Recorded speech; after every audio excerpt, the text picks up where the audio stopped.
Ki Kenda Vatamai, Mai San Francisco ki Burubura, Sema Mai Ngai Waseayani.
Radio Bulan Dovata, Metoki Kenda Vatamai, Mai San Francisco ki Burubura,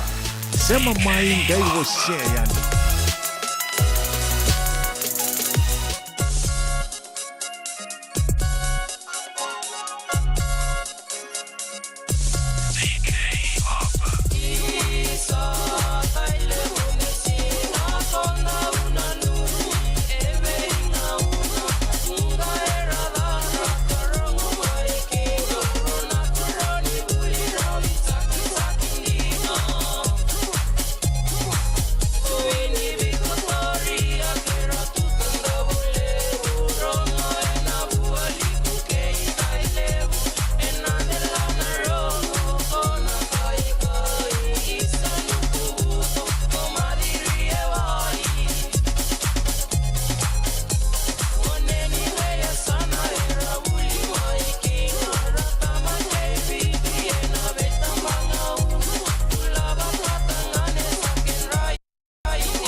Turangkan bersama turukin wane leon di sambul benaka Victorian karakarawan dau kilai na itang lo kita libu di singa bikenta era kabi di bingkar rawan indai radio bulun do bata si beto bikenta tolu enda 5 menit ni bulu benaka turangan merama turbo kina kone leon di bulu rangone ke bako di tonga mai vale na singa benaka ku sampai kan ni lebuli mai dono puno lomo bici oni sakin do bagi satal tinga ena kabi di bingkar rawan indai dan dua tali na u ni nonda soko bota tu yani en dua tali ngada singa di bingkar rawan radio bulun do bata en kena tambanango San Francisco Oya en sana libo California na Rocky Merke en kabi singa tu city ni nai na ikatini kendo ni singa ni bulo chulai yang bagi bena kano turang rono dolu ros nga bulo ketolu bak bakang bulo talanga bikenta na biokan en tasya mucunga ngoi Merke en kera visti to do sar bikento California don bulo bena Washington State na eno mai Hawaii don bulo mai na East Coast mai na Korturanga Washington DC mai New York City mai Pennsylvania na Boni Bay State tales oni bingara bitukina en bukuni daga naka ni kenda baka sangrai no wiwai me dito bagi binak tu kina na matin tule bungo American don bulo mai Pennsylvania North South Dakota don bulo mai Texas Baka talaki na may Phoenix, Arizona. Nimbula pinaka nonton ni siya matumikina. Na ikabi ni grabe din tayo. Nimbula talaga na siya matumay na depa kay Amerike. Na kinabi matin tuto ko sa rama South America. Na buku ni grabe na kan duindu so. Nimbula pinaka na UN personnel na nonton buru-buru todo ko. Wambula cuma tangani be Mr. Tiko saya. Ya endo siya matumay na be kabi todo ko sa rama itaya may lepo noni. Pambutan ni cuma nonton benua. Na ngunung ko keba ka undonu. Sa bulu cuma ni bikin raun na beauty ni Mr. and Mrs. Tiko saya malo bagale besar bagan rakai. Eka bi diping karabi ni tai kemuni todo ko sara. Din do ping karabi binakatu. Be UN posting todo ko sara. Ngonong ko bikin tabak tal tungani kemuni na soti ni bola tangani baka talakin na Legionnaires may parani sen ni bulu binaka. Baka nuni binakatu yan ni bugun ping karabi. Eka bi diping karabi ni tai baka talakin kemuni na nonda lingni wow ni ping karabi tu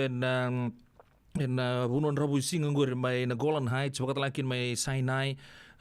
Sekarang kita bertanya lebih kemudian ni Indoba tu cukup Iraki. Na ekabi lebih kerap tintai kemudian private security contractors tu sar. Bangun bulan sekarang tungan lebih kemudian. Radio bulan tu matan ekabi lebih kerapi. Tintai ni bulan telangan lebih kantor di siapa tu kumai na bimatin tu sar na Pasifika tong Samoa na tu Marcella mai Saipan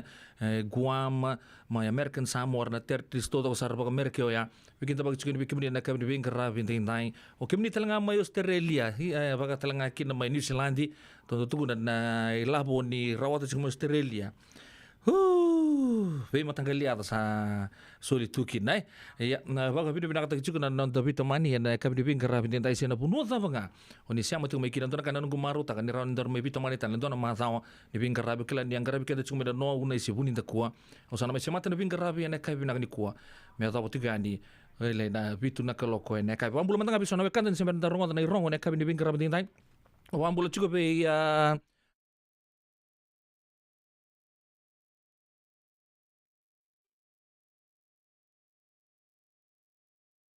Obambul juga be hari na tema ni bulu benaka sa boleh bulu bitokan na be kapito sar watala kina be kampani litiana matai kan bulu kibuni santinde bago ni benak talanga be sen lang kalimbiu malo ngai nama kina cuma dalam du serre tema da beta Janet Hambison ke ser mais tambo mumbula bulu benak talanga be tapale alfa tina tawake mai Northland noya mai korbo mai teilebu bati lebu cuma na fam na maramango bago ni benak tu ni be kibuni alfa tina tawake watala kina be di samoso wa kanimbua bulu benaka ni kalau ngata saka juga neka bina ni kuwa pangambula talangani be ndo talang tabolengo lalai bunga koto Raiman mai korbo mai tele bun rombulu bina kana nrua nro sama juga mikina neka bina ni ko Timothy so leka bulu bina ka tarebo se new bakta lakina be seno beki netli kembuna del kusa mai no sorry alfatina sana no numike mundu juga neka bina ni kuwa zuru naka bro yang bagi Redstone mumbula binaka na siya cuma na mate bintao bukata laki na bita pali takaya lambati baka nuni binaka falian binaka sa buli bino kani tu kikemuni no kani onin dua bata cuma na nonton live ni Facebook page do keri kenta tunga na radio bulon dua bata do nga na thumbs up sina like ge wasya tu nonton bito kani na vingo na tu sar tu sana pa na mata manta na irongo na kabini kuwa o chat tu sana ngai tomana tu yani na nonton to wimbulungo di tunga pa bubale radio bulon do banta mena kuchi kenda bata chico me bosa bora taka chico no tokani do bin grabi go pede la novo non do bitokani sianga ni zaba me zaba ni sali zaba weekenda na ngona ela takio ana bitu na koloko kabi bina ka bin grabi ding dai Bibu sakita kena baru bukung go na ngon men kenan do na bali mindangisi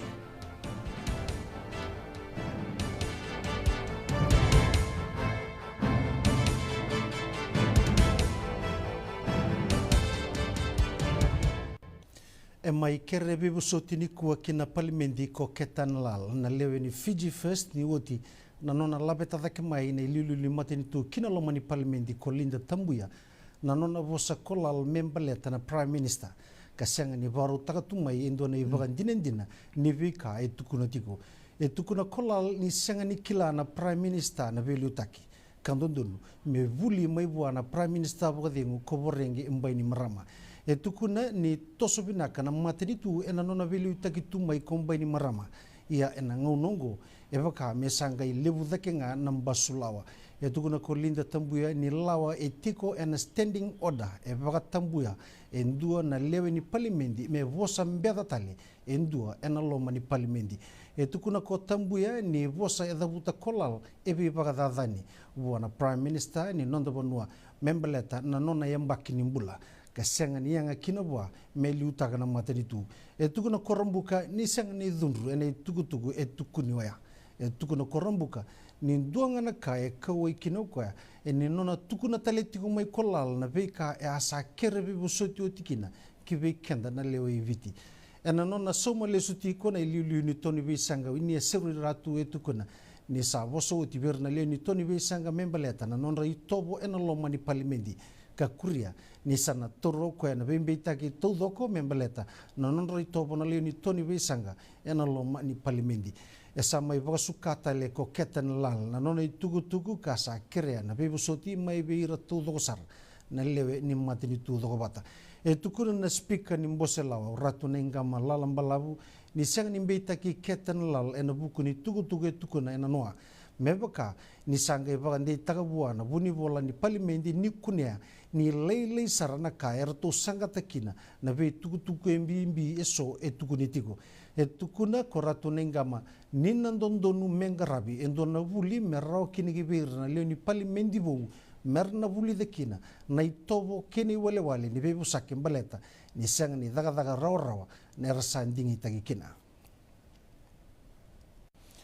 Na takete ni ministry ni mbula sai koya mena voga vina kataka na bengarabi kato koni na tambana ni mbula kene kena bengarabi to dogo sara ungo endona ka e buna utaka tigo voga lebu na mate ni tu dogo bata na itu vaki ni vali mbula kene bengarabi kasa dhabu kalau kina ungo ena tubo bai labu ungo mena ngarabi kina na be kasaranga engan rebi na tambana ni mbula ena nonda banua e mai varitaga kina palimendi na minister ni mbula ko Dr. Antonio Lalambalabu na be bono mbimbi so engan rebi kina na be buke bai labu ena mbaki bai labu ungo e sabongang le kina tambana ni mbula e 5.8 milioni na dola ena kena tosui na kenra isau na nasi kina isau endondonu merna ndambe kina kana vaga tautaki na kena mbalabu ni mbaki ni non radakadaka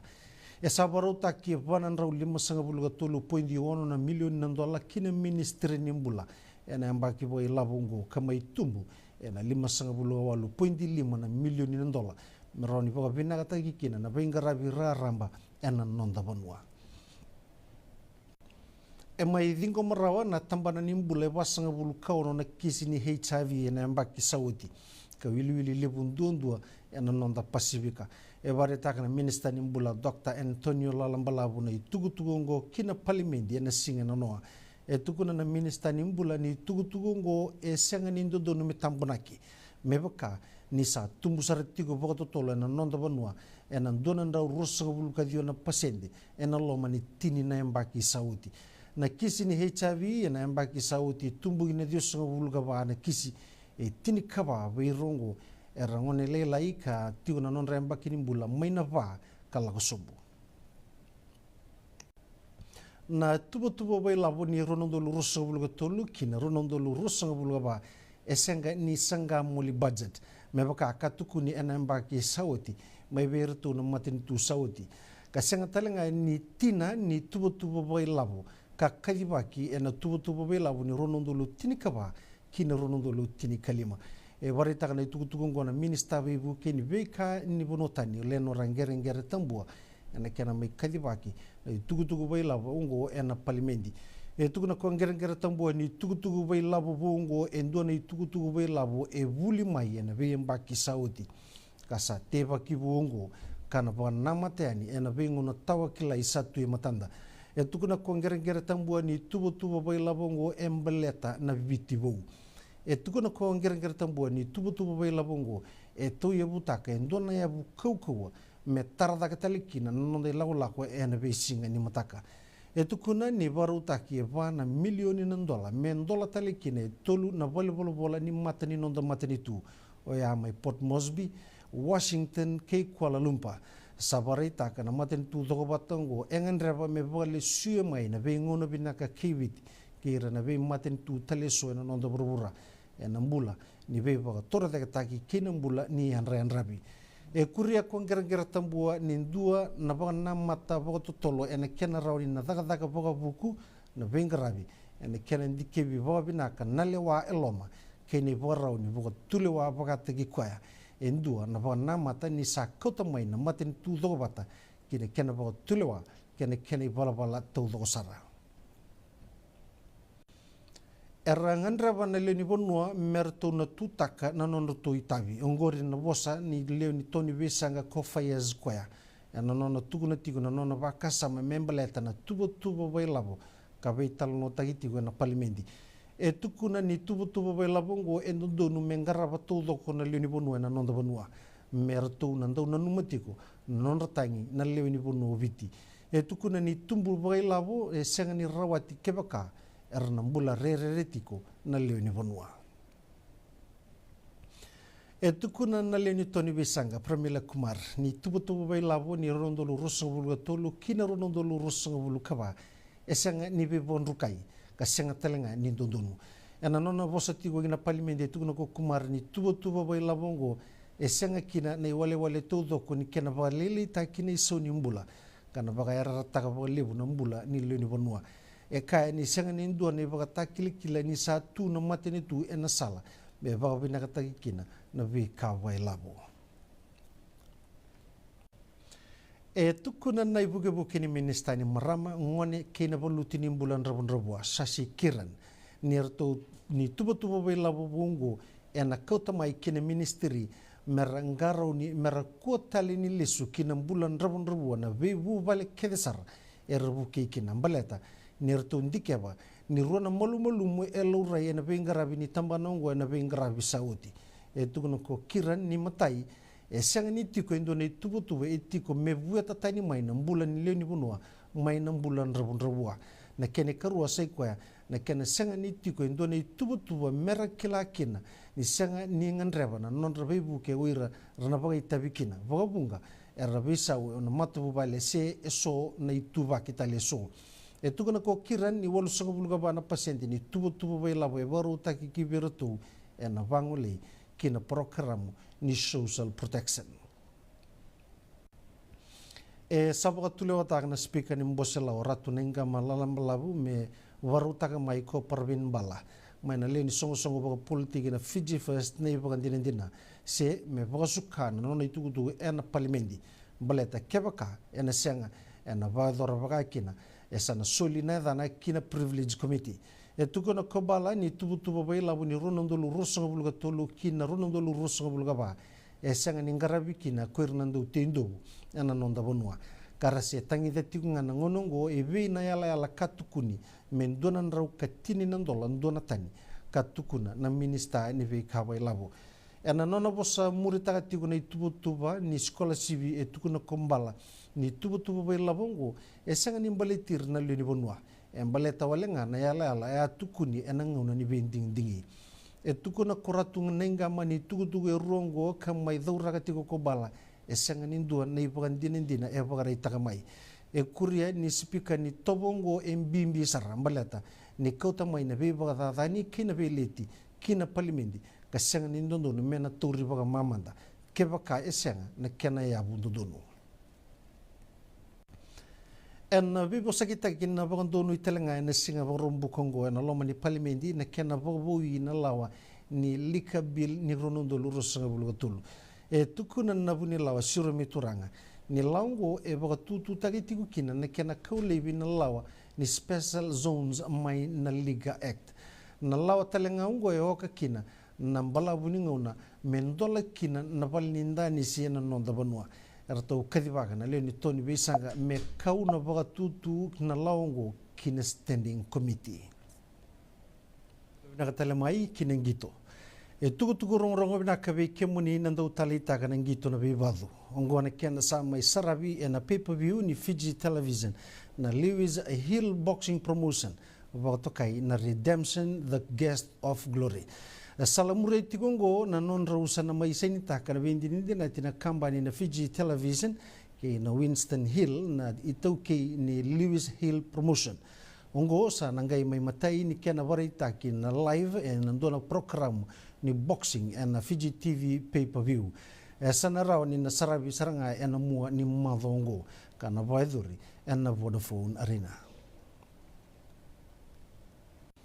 Erto usapan de taga mai na Fiji Rugby Union Trustees ni erto usapi busagitaka na FRU keir nandong gito nandu na pakasa mani bibi kani binagasar ke na daga bata kana yado kina na ka edingomi ka ba binagatak mai bi irakede na lawa era ba itabikina e ba binagatak na trust board na songo nindong gito na Pacifica na nortu pakasa ma kaloro ibu tukina na nortu kawai na kena ba tumuri dagatale na ragabi na nonda banua na kena mai bantambirin donu na bibu sakiongo na ndo bata kama ngarabiongo tuku marroi karusan ndo bata kina na songo rua na kena marroi na tuku taudo sara.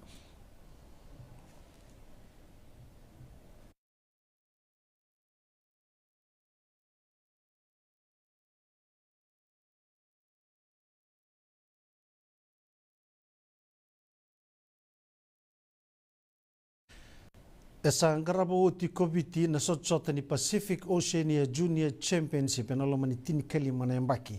Na mbaki ngo esa yado bitali kine Indonesia usau kananda uibona numitu kina Fiji Sports Council na nonda banua. Na kena na maindola binika tulu sanga bulu karua ni sotsotongo tukuna na bunilewani Fiji Sports Council ko Gilbert Valalambure. Ni erto usam semaruro ya bulinga wabinaka na tini kadiwa na buno ningito na nonda banua. Eoka kina na regional tennis court katiko melotoka na sotsotongo na kota bata mai na ndongi ito na loma ni nonda Pacifica karena thambe mai kene tolu ni batangi dingende oya na Pacific Regional Qualifiers mai na ra na tokalau kei na woli kuni nonda Pacifica era na baita biti na sotsotongo na under 12 under 14 kei na under 16 na sotsotongo na kalawayani kina sota ni ITF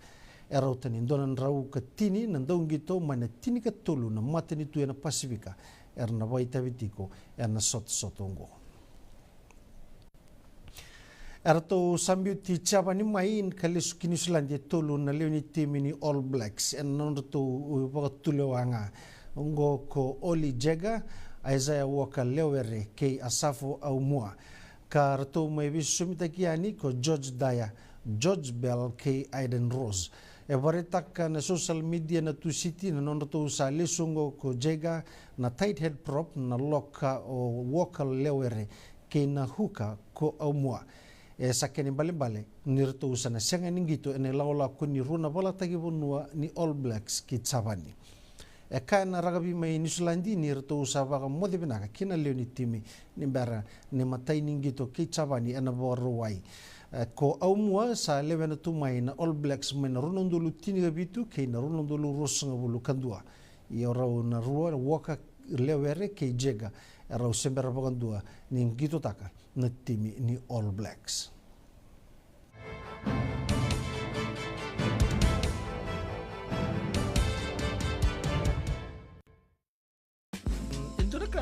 Usaba ka nanderubi wasi juga nunggu itu bukan nabi talongon na ngauna na sere. Sa dotu nga son to pakai lala ba suri nunggu ngabo ka boka. Bata pa kanisa mo lang dito mo nando dito ka. No bita ni sing lalo to to sunan tangka boka. So ba sini naket lalo talaga. Ni sambul binaka. Sama mai ka wasea ni na radio bulando mata San Francisco. Tarungodi na tolu kina bito na kloka na kama ni moni tiki na borobuka bei kema dawa ya Amerika. Dini kina ruona kloka na singa levo ni tusi di kina borowai bei kema dawa biti. Radio bulando mata San Francisco. Me kauti kenda vatamai.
Sing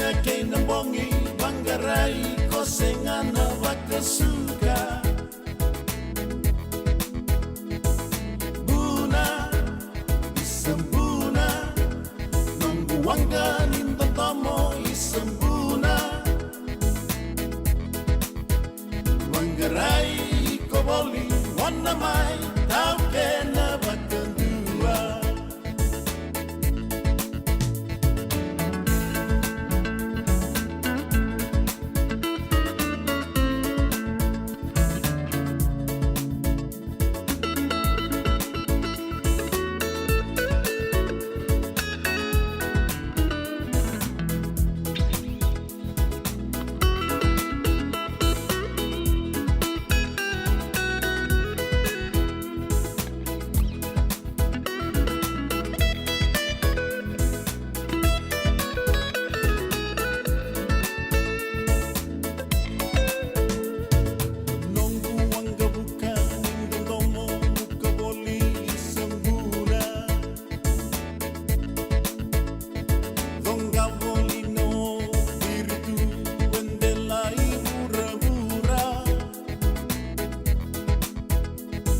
Mali walala sing sarangan tu bakasuka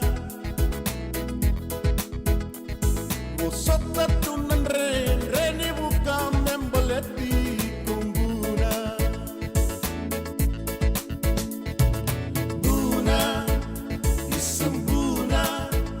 Nunggu wangga ninto tomo isembuna Singa kay nabongi Manggarai ko sengana wakasuka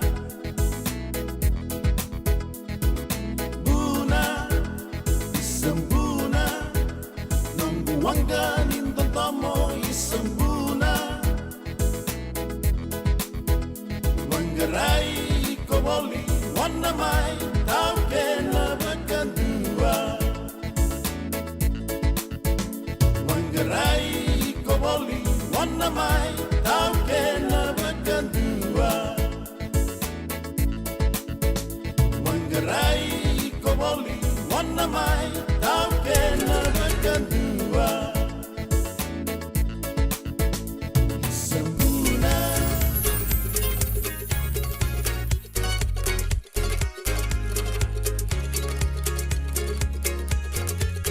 Dai subi e voli e Dai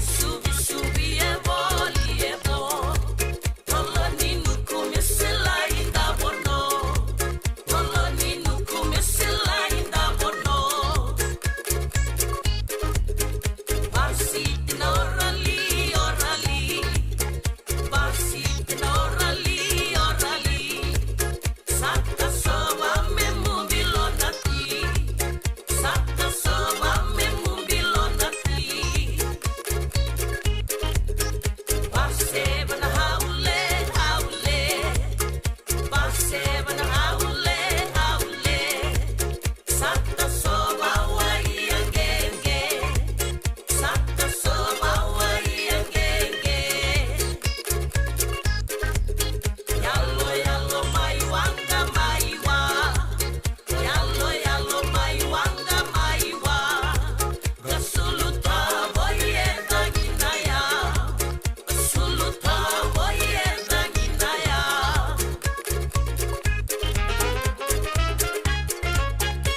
Radio Bulan Vata mekauti kenda vata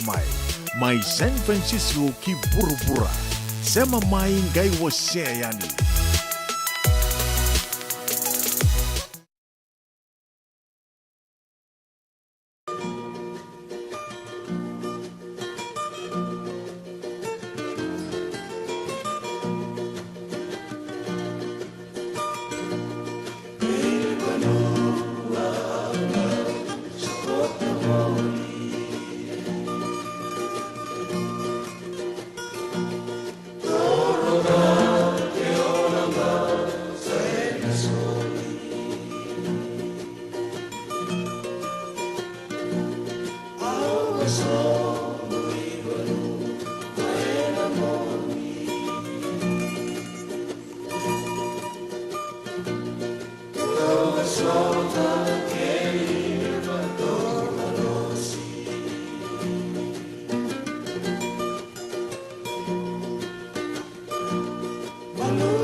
Yo santi sarai sanasi, oi lei na betinggu, lo bena kasar moni mai tabuta na kabi bing karabi ni nai. Esiri da ngunu gerto na mati lo to na bangan ron rokan di sangani, na bebo no ndo soko taboli be kenta na radio Bulan do bata. Ke pakona botoron su ngono sa boto be kenta. E rosa ul gotol miniti me vana ke logo ke pakatala ni sangi sema mai. Na no moni to kan dingo pedilo nobo, maro te bagale ni ran der mai soto tale. Ndo tala mata ndo bil bulungodi na e kabi bing karabi ni nai. Ni uci ni tuku ni bibolingo, enda ngai bina numi na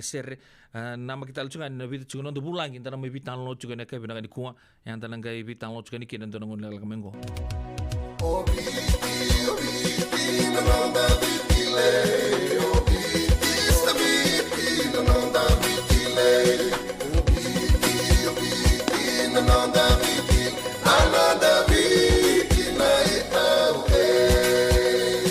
na nonda viti ke ngasini vuli paulangereki rongodi ena 5 na kaloko ena kabini lotule ve kemundo e Amerika tini karona kaloko ena singa lebu ni bakaromboka ve kemundo mai viti ena radio mbula tua vata San Francisco me kauti kenda batama ngandreba na bei buke ena kena semi na libo Senegas kita urani buke iko girita mai na empower ena ono rua ono saiba dua liwa ono nada be ko marota ketiko senga esan dondina na marau kena boge vengile wo wakila baleta kesa mani ka vivi na nongumbula ke mundo sana senga ni lenga dona senga talanga ni rere wallo ma se mundo warakati ona ila bundreng baleta ni swada kabatu na nongu life insurance policy iko da kam to waka tapia sa tumu matanga na numun ranga isenga tu na non tu pepa sa tiko na mate se senga na pepa senga na lenga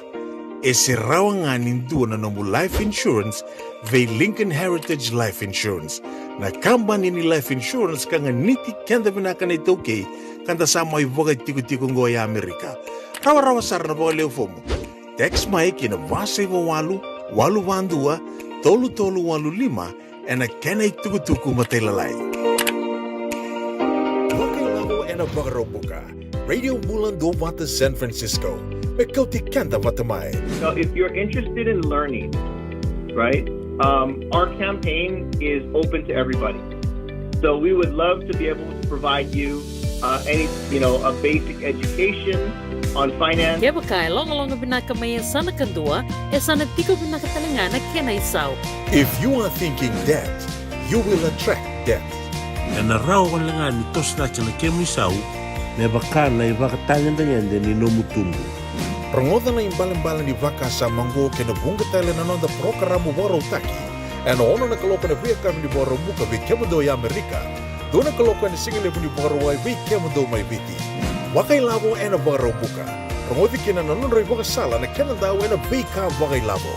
Radio Bulan do Vata San Francisco. Mekauti kanda vatamai. Pinasa boleh betul kena maram betul kena orang lelau waktu kau de rosang bulan miniti mevana keloko radio bula dobat. Tapi nanti mana ada serena kau binakan kuah, mereka menito tak saron ni siapa cukup mai. Ambat dia undang dapat cungkon tu nunggu neita. Wele ya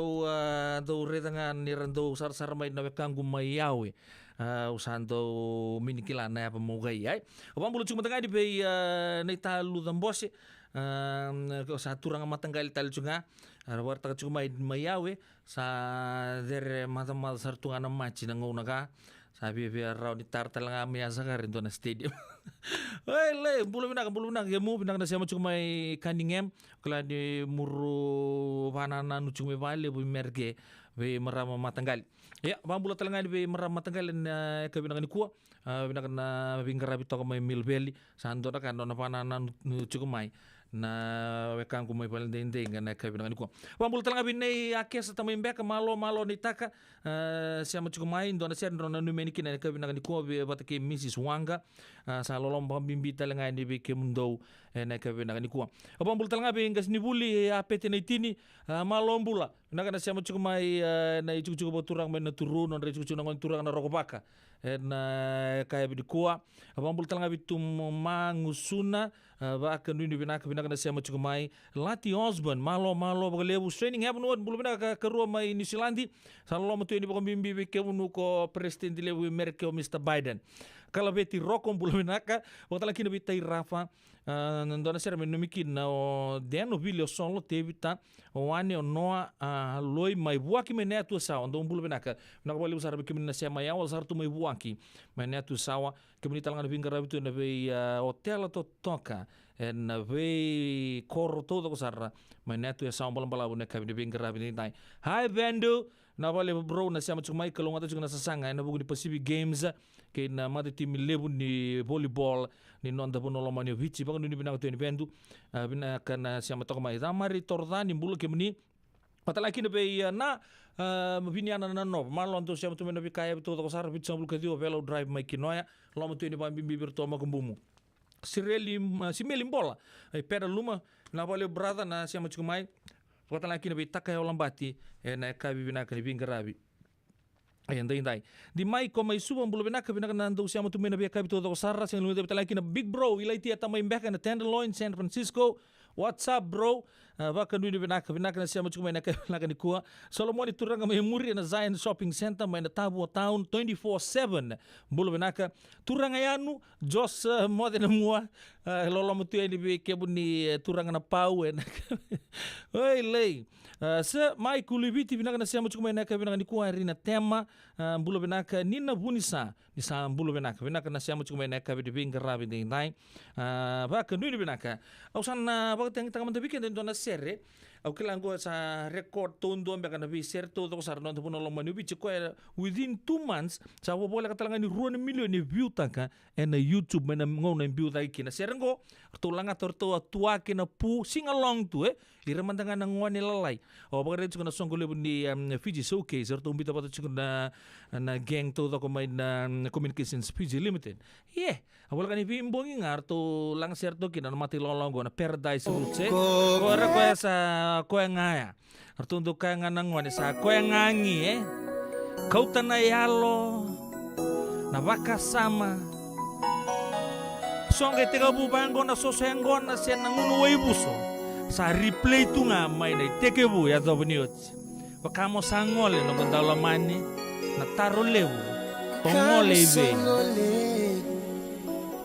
kanisa numwina kimo ko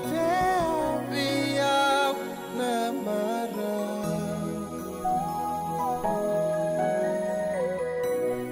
baka mama su rei kombu na lo mamu memba beisa ni alungu di batu motoro boleka kuwa ni wakia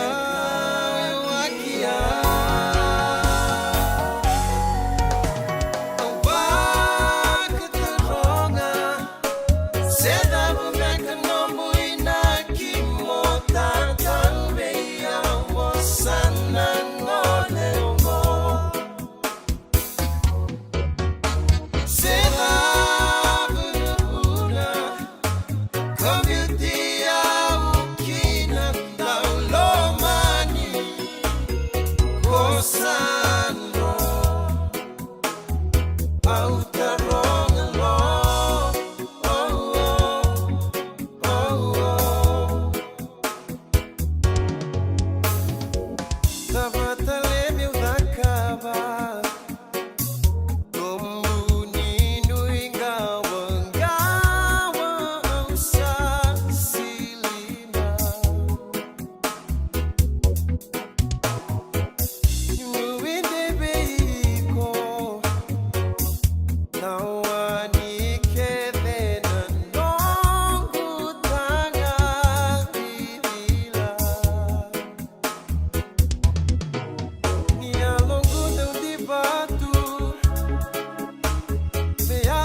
ya kabi saki muini vinina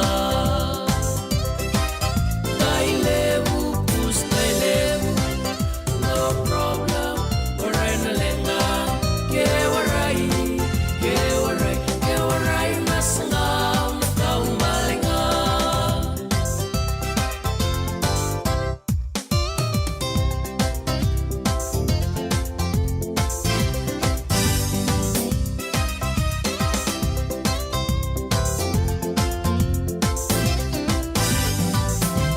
Dino ko kalawian yan turanga Nabuno eloma ko berata sa kasa Dino marabi bunga leke na mara Eloma ni vanua no wai ni muka Kina muali ko korobo yao sara Sema kina mena ni ramu manua bata Koto kina leva toka kina kela Oilele na muka tau raula Tailevu kus tailevu No problem Warai na lenga Ke warai Masangam na taong malinga Nito ko wale kuna kena kakana Nalimu maluni wai ni muka sayawa Kaini na kini na tuwa sa may barata Kukang aribatu ni na marasangamba Ni usoti ya uisa no matangay Nasa rangboy waray ni no ninat Kamila nga me usere la kayani Tumamu ni matao may nong dali Tailevu kus tailevu No problem Waray na lenga Ke warai Masangam na taong malinga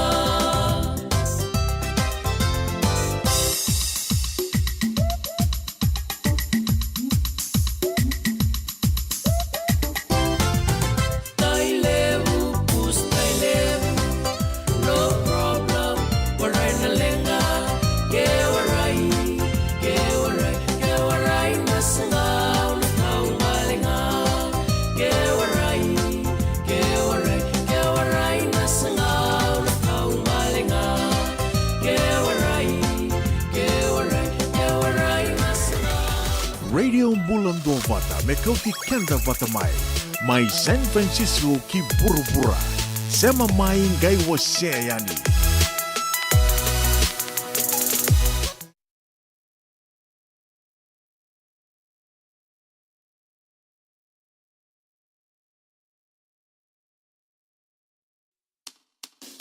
I don't understand what's going on here. What we're gonna do right here is go back, way back into time. Time for the remix. Pull up this song, no? Dua viwa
Totong nan tomo di bipa kamaru te kiamai bertun sau matua trio weekend na kabi binga rabatin tai lewe diri pakai osar tungan rabakan nanu na kabi nagani kuonto na ser makau sar ya lewe tal ngai radir tukin on rabakan nanu rabakai sei sar numalistu na venga una saochi klaus asumbo binang sara no na taru cuma itu longo merata ke fata ka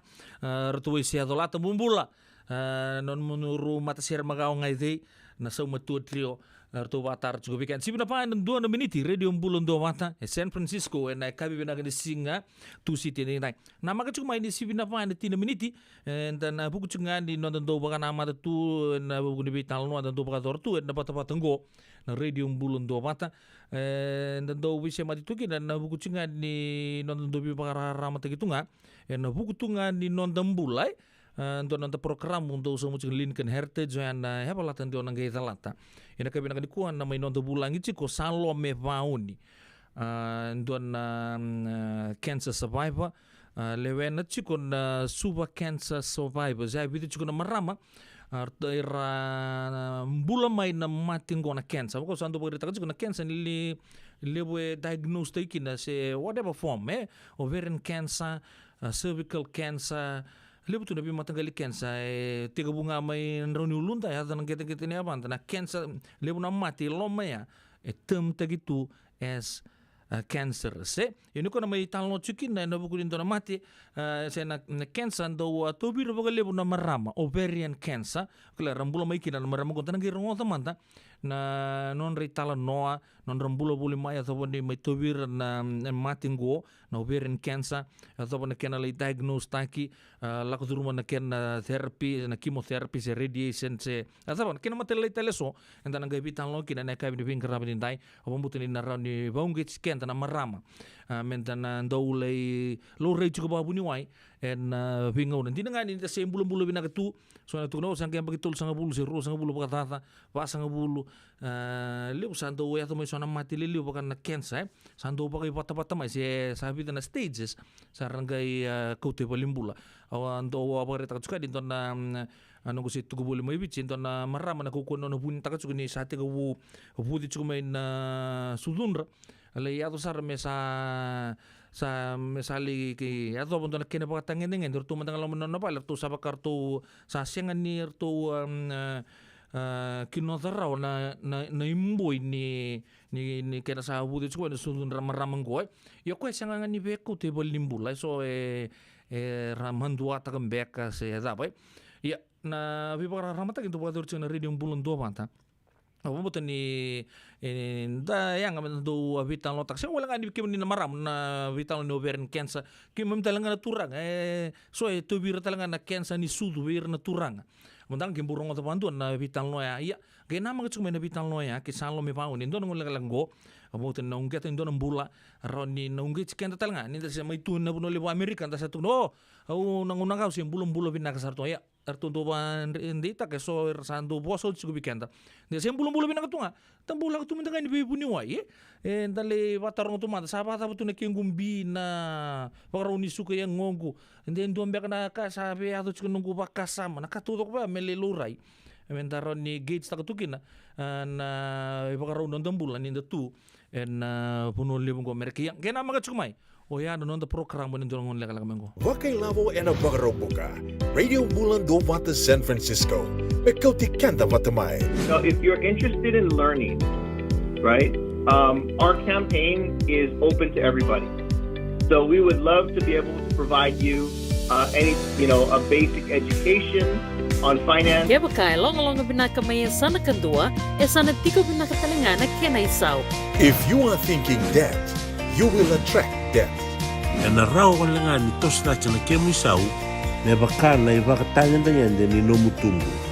Rangoda na imbalan-balan di vaka sa manggo kinabunga tayo na nonda programo boro taki. Ano ono na kaloka na via kami di boro muka vi kemado ya Amerika. Doon na kaloka na singile po di boro wai vi kemado may viti. Wakai labo ena boro muka. Rangodi kina na nunray baka sala na kenandaw ena vika wakai labo. Radio Bulon do Mata San Francisco. Mekauti kanda batamai. Jangan bega ni pais teki tigo na nomulore na buku ni smoke check kita orang ni buku iko. Girita main ni tu team ni Empower Team and Southern California Pacific Islander Community Response Team mukune kina na bibu kabagai labo kaseng ni saumi. Gir mai ena ono rua ono saiba dua liwa ono.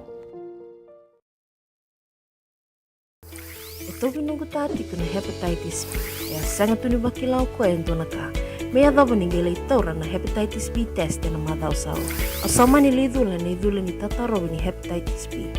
Karato sana tangu makikina na nito matubabali mana matirero bakyo. Esa kambi kina manilinti kebi kator na hepatitis B test.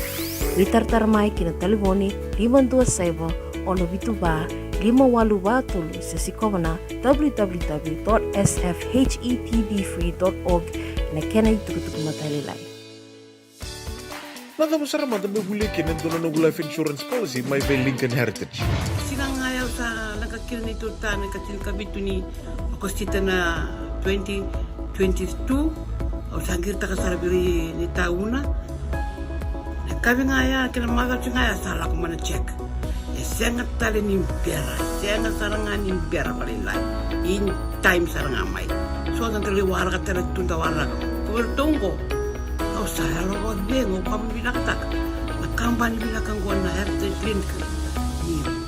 mau lebih nak sarangan. Sangat tali itu nak kaya. Bakatar tutu nak kena. Bahkan nak kena pepo work itu tak. Kami suami. Nak kira kena timber ke apa. Sen tu bikin dari labu lewaya. Minta samu kina kisi, lalu ni marong kina ngona mojuri paling bula. Kaki dah kar tak bodoh na insuang. Baya serangan na muna. The Lincoln Heritage Life Insurance dondonga so muna claim na lo manurusang bulka banewa. Kaya sa ruwa namba kiwati na policy gaya na lenga, di ko na beba sa oray. Dawi mati sa siyanga. Raw sarana baka leo fo na telefoni. Text mai kina mas seva walu bandua tolu walu 5 ena kena itutuku matelai. Turun kena marama turun kena mana leon don itu rumah bina kau ya darung ti marama nai tan juga ben oleh dah ini untuk tak konggo mai nai cukup turang non rai cukup na kau turang mai 60 ramai bagari tak cukup weekend ta oh ya nayang di nomor nili William tu nomor policy and life insurance ni Lincoln heritage do bitang lo tak cukup ni bagai lebu orang tak cukup marama ya nangon ngai lenga kin tu tanta within 24 hours sa lak sarangan di ira nei labu me pa dur kida na bingkar abito to sar ni nonra somati sing telemi non to puno lo manu wich na puno lebu saranga o merke pambota ke sember nin dua na no ni policy ko na kai bin na kina na company bin na ko na Lincoln Heritage life insurance usaba reta ka chunga bikya buni baka talaki na una ke baka mantanga senga ni se todo ko tu no muni states no muni tu ye ke America kuni lenga takaya rawa nga ni ndo no muni policy and Lincoln Heritage Life Insurance. Sibi na pa ina dio na miniti. Okay. Ndo na ngulang nganggo ni utinga ndo na sernggo anta sana bisya mati patikirto na mati lolawa main super cancer survivors bisya salo me pa ni pambul matanga di takaya olambati bina kada siamo chukumai falsa. Watalang kina bi maramata umbiu tibiti toka sandi seru ni bulo binaka. Bina kada siamo chukumai na kabina ni ko malala ngabesi maramata mer satur ni bulo binaka. Tadiengu kali apa pagadiengu baka ni binaka tu ni bikimini na kabina bin garabin tindai sos langi noa batu ni wai bulo binaka sos na bali besar na siamo chukumai korni kelo oi sa ambiu mbeka korni kelo ndor sa ngoni chukuni sawani buna mai nei tansire bulo binaka turaga night baka ni binaka talangan be Anita Magun bulo binaka menene num bulo mbeka mai tabiu ni ya bulo binaka watalang kina bin nina mokali ratu isia bin bataki dolata mumbula sing lede watalang kina be andela ni tebel ni bulo binaka turangan ita bila seniasi na kabri bin garabi nai latileta na wangaliban rombulo binaka na be imbuni me santongori ili kayangalo malombula malo bakatalang kina be saya rombana kandabu bombo tongo mai Hawaii sambil bingung na Fiji Airways na ngol lesu non buno la mano bichi sabago ni binanga tu ya tu lesu jos rombana kandabu na kai binanga ni kuwa kaila tungango Luthembosi langa serke te lebu wele nei ta binanga sabo lebu na bitoka ni chukuma na kai binanga ni kuwa sertarab num tikina nungu bitadini wati so ni mbete ngere tambua mumbulo binanga kemu baka nuni binaka talchunga tu be renjini baka nuni binaka rusi ratukana namun semati kemdo bata chunga na kabina ko kampani sala azangi na pono mai na Gaji Street mai sa bulo binaka koni lambati sa malombula binaka bali besar na sema chunga na kabini bingarabi okay ndo ngana serengo weekenda sandanga vital ya ni wata kirto na mati law ya Ferretti wangabata bulo binaka malombula golala ki Gilman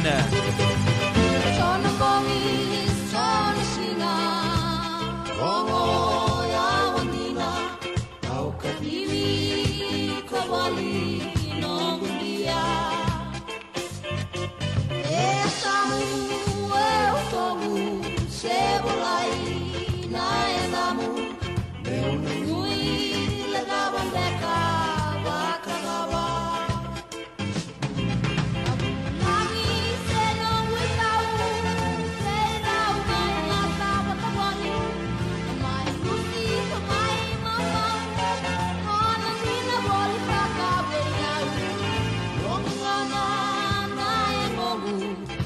Australia bua menona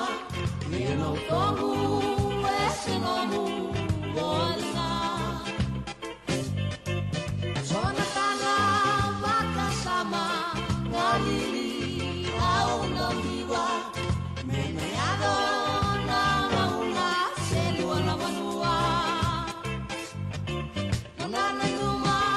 Bolikina Na evangu isanomu dia Ungoringa esora kara ebesinga Amunani senong wisau Teirau kai nasa matawali Mai musik mai mamau Kona nila boli takabeyau Nongana na emogu Australia bua menona Yang autogu esenomu Bolinga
Imau la kisiko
Turang kena maram turun kena ngonelio totok na tumonderto na mati lawan ni John Rolangi Max na ulutengo oya na dua band Sacramento California dono tu Cabo usargoya to sabaka mas toki na albenak sar momba voleka ni saringan rebi kemoni ni talono ni ilo ya sanga tabo tu cunga na bidan singa sango cuma ni season production anda bagu di binak cikun ni to sa na baga yo takatal cunga na mati lawan season production men dono ngon ndar me bitan lo takina oya na non to ndau bito batane bang tangi melago batakina lalo dan ngai bimbulung cikan ya nan dono ngon lega lega mengo ya sa nda ciko wa ciko meta waraki non to bulangi san lo me paoni mai na super cancer survivors men da bitan lo na buguni ovarian cancer kira ciko ni bibuso cina ngonongo sangai ciko me bagatur na bitar bat kira bibi andre ciko ngonongo sang manten matala ya sanan dolo tunga na katumba berto na marama na ngonong arto san ngol makina sanan gai tiga buta ciko na program na kabri bin garabin dar to tuga na papalangi the show must go on ya bago bin na ciko na bitokan na kabri bin garabin dai radio mbulun do bata e o pedela no no monindo bin garabin na kabri bin garabin dai dali sumandanga na non to no manu bici bagatur cingo ya na kena bitan lo tagi cungan itu butu bagai labo sa bagay kita nga be Honorable Ketan Lal me alo benaka me basuka ito nito tuku bos taka chikin on turangan Prime Minister benaka me sangwali tumba me bakanya apa nga tanga mai na tema na turanga na Prime Minister na dona ngauna parita kana matintu me ngole tumba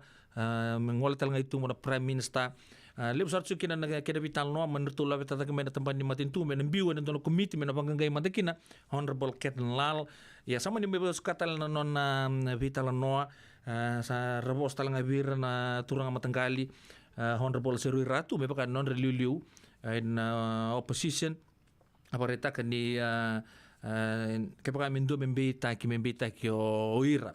ya bara talaga na turang na speaker di Mbos Leu Mbos Lawa Honorable Ratu Nengama na ngoli turang tu ita kau era bagare ta katalanga di ndor misana bagare turang na buli ber na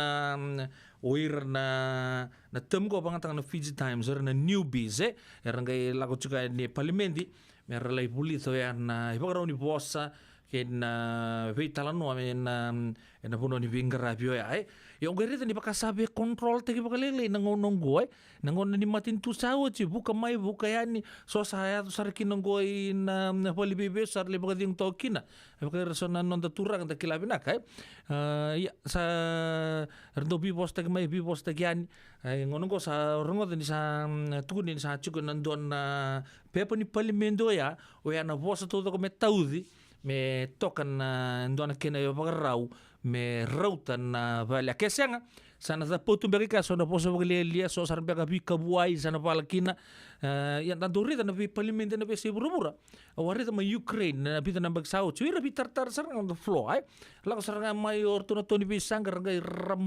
rambola ka ndon mata bi tukimbula e patu bayan na ken na elelo ena bi se burubura sang do baka sama takisa ke ambo batu ke apatu mbeka na ken lago na bi se burubura sang oke la santa sar boxing tumbeka ngan we parliament indu so na do burubura ta sapo bi benaka sa pasukali ustal Honorable Kernal non reposa posta kana ngoni turanga na Prime Minister ya ongi do baka sama ta ke kami talanga kina na vital no tu na parliament ai ke baka sana la tunga me won do tunga na san na vital no baka menda soko tunga na wasa marabwe siang tu na opposition me tu na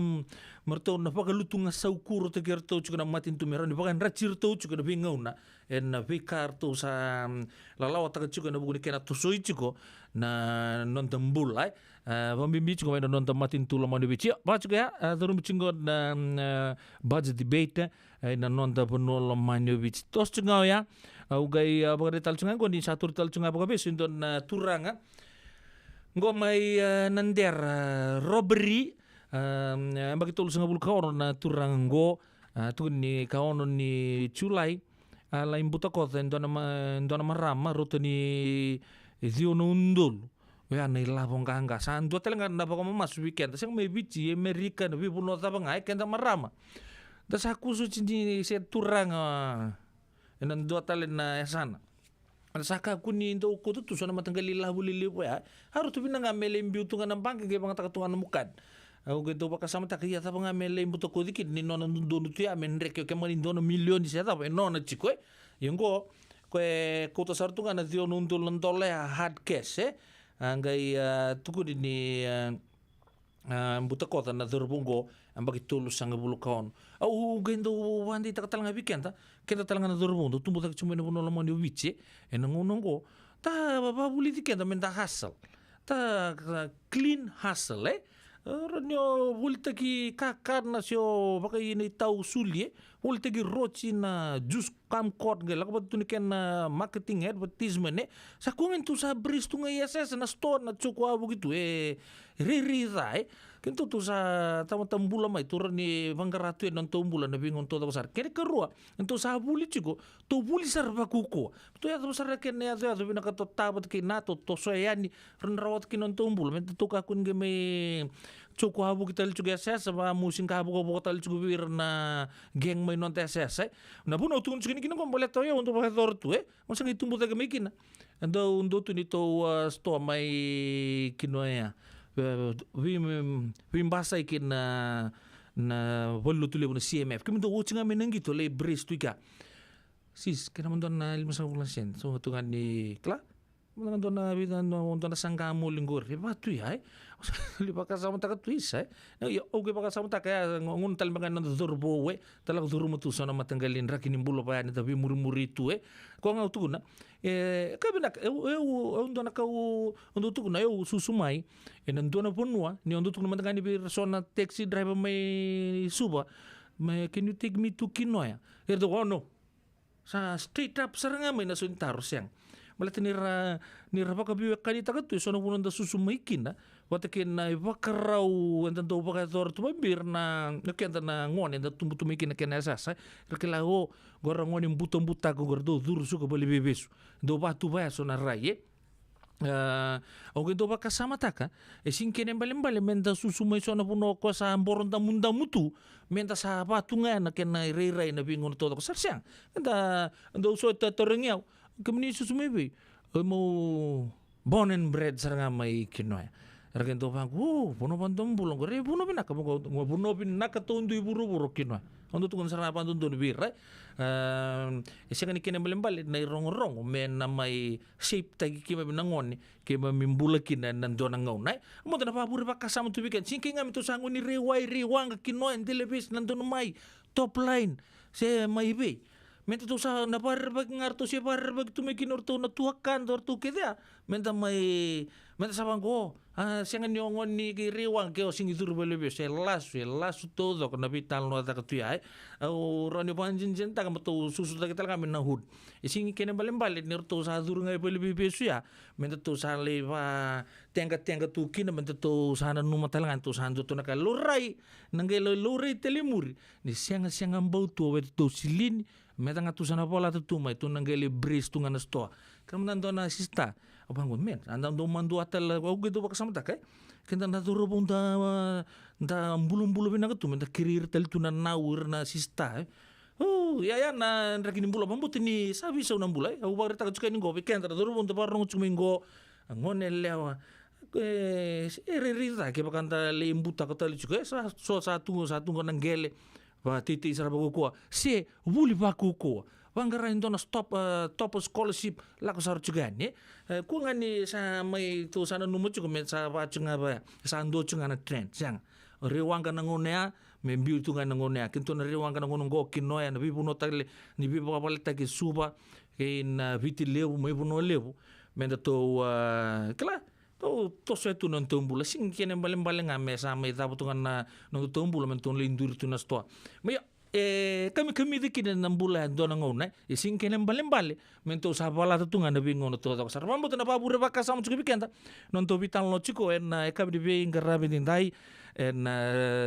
radio bulan do batare ro na ngone leo mikino ngo o falen na vini batake ko na blole boy moraga rona kilabi na kachuko na vital lo na kabi ni bingarabi en dindai yan do tungan vital no na roni labe to kindo na bulan na kabi na ni kuwa kento to singone za kento na ngone vin na katondua en ruku ni mati ni singango woi rosa bulu kabitu no miniti me 5 na koloko en radio bulan dua wata me na coach kenda wata mai bulu mantangai ni na nunggu esa mai Kinoya kemenito to saran na ngone ni Kinoya oni tuen na besa viti na besa burubura en kabini bingara bi ndai nuita kini totoko tu nambula kina bito kande na bunan da sali ba itu kina numir talangan na brother ken sista na be hudale suba kina bi buno bole kata nuita kini totoko tu na bito kani en kabini bingara bi ndai lebe ken sa tosar non dambula sa ngito orga bisar sa toso so sa kutsar non bu bale sa lako lewe tu pa langi so sa taka bina kasar ngoni be ngoni rewanga ayo au nuita kani set ku na bikato doko na sigile binanga ni kuwa gondo na tribute kito nangoni maya siasa kino USA mayo Australia ndong bulo benaka nando pick kino ya drop kino ya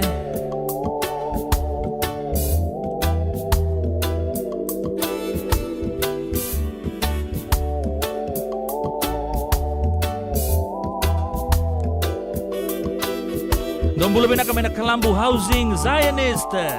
Dong bulan may sayoni. Dong bulan laki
Radio Bulando Vata mekauti kenda vata mai San Francisco ki burubura sema mai ngai wasea yani.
Kami kami na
Turang kena marama daru kena ngone leon di rando langa sere na turanga nei tamai ngau. Diri na bura-bura kena beyo ana talo ni nongu koro bago turanga lamiti mai ngau ena tula mai bici talo tikitu kina na kena lasa todo ko sar bo mimbi ena ngoni singin sudu kena baka tawase artulanga tsuka bikan dan takui ngau trio ena kabri binga ramadin tai ena radio bulun do mata ngona saboto bikan de tin ke tolo miniti me 5 sakana kaloko.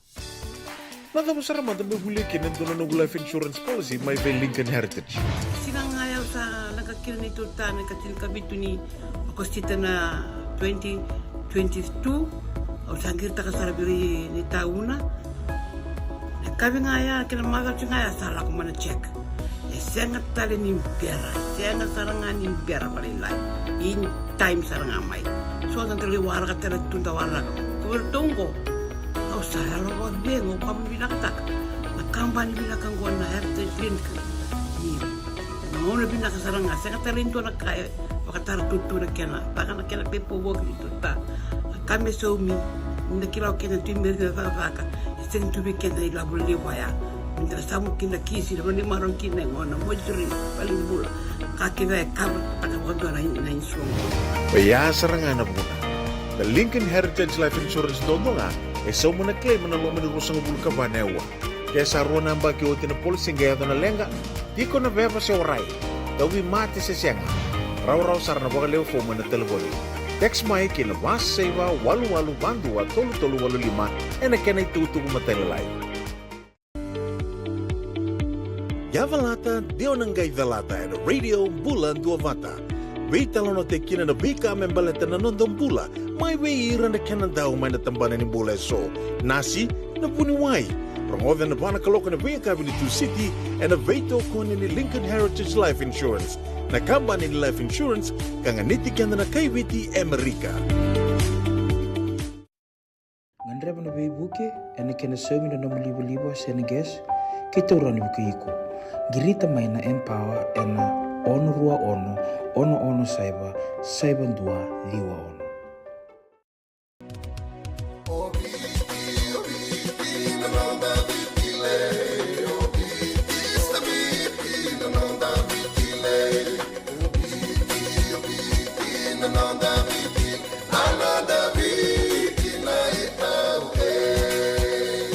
Nanonda biti ke ngasini buli paulangereki. Rungodi ena 5 na kaloko ena kabini lotulep veikem do e Amerika. Tini karuana kaloko ena singa lebu ni baka romboka veikem do mai viti. Ena radio bulan tua bata San Francisco me kautikanda batama.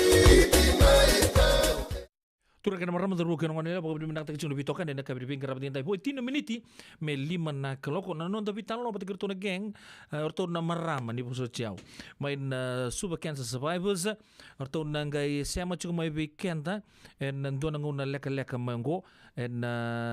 radio bulan dua mata. Pokok dimenang tak cuma bitokan ni mai weekend menito ko sar na kabir bing kerap dintai. Pamimbi cukup bay marama matanggali mareta kolondau ni bulu benak me Walnut Creek na itafe ni bi mai wai laitia tamai mbekam bulu benaka alibereti rato kambula en kabi benak ni kuwa pawan ni benak talngabi kemuni Hector Zing Junior ni tangin tok chung nabi tok kadi na kabi ni bingarabi en dai serengo mena nomuni mai berto na kambani mai serene mai Australia serebeya nongwi tau ni ochingango to sana vital no kerto na marama mai na suba cancer survivors.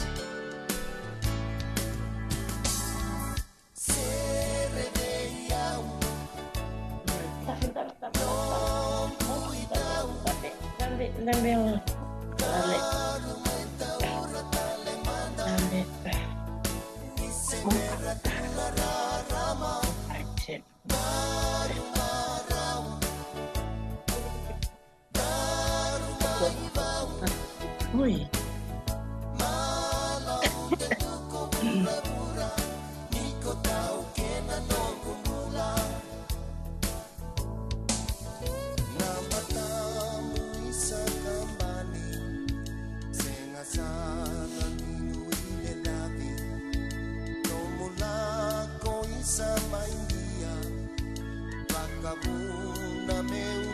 Tunggu itu sampai tunggu sana udah serang itu sabit. Tunggu. Apa lo?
Totokana ndomo libi mga maruta kiama be Ray Fungawai, George na ituina sangalau ke Joe Cheng na mati lolo mai serne ma Australia wayana kambani na kabri bing grabe dintai saboto ko bikin debitu na miniti me lima na kaloko sanda baga bide benaka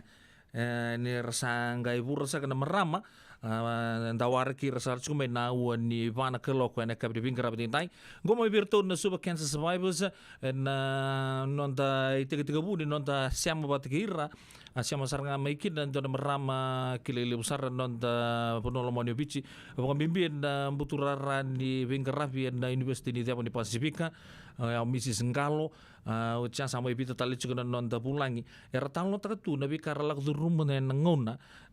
to bireki na ndui kensa nda kilabe na juga non da burubura ibita sanga bulutu nabi matanggali kensa sang walangan di tobi kensa wira na marama kenta talanga na turanga au ngem borongo tu di suana kensa tobir na marama kenta talanga na turanga ta ko sarin to bole menta paga welo wel taka raw talanga ni na tobi kenta ya kabi na di kuwa ni na ringa mo ni sari di kirau batekid na marama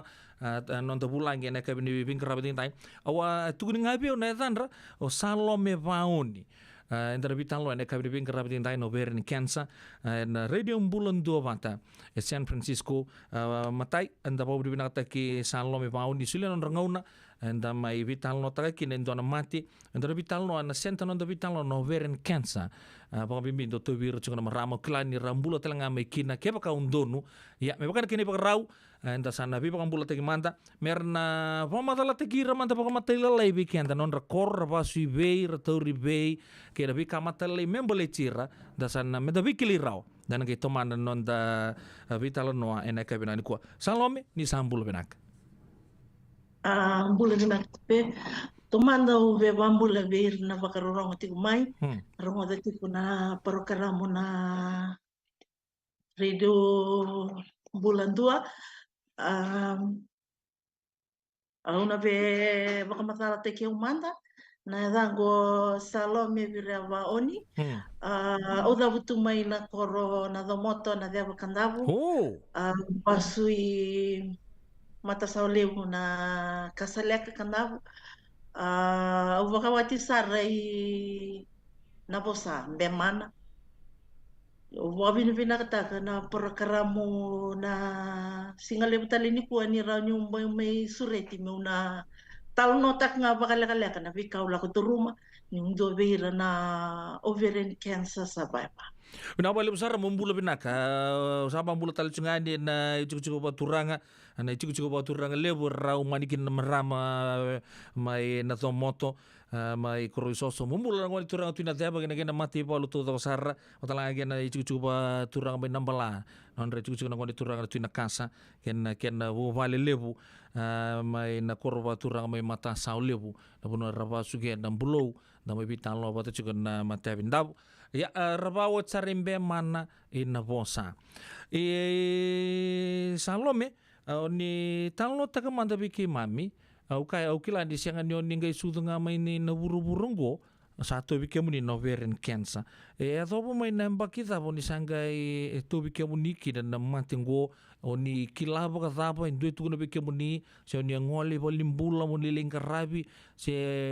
sapa kilanga mai na ngomuni ni ba kilama indona kena musio ni sangali kila ni to biki muni na matingo no verin cancer ni ba masalah tang manta biki man Vinaka tupe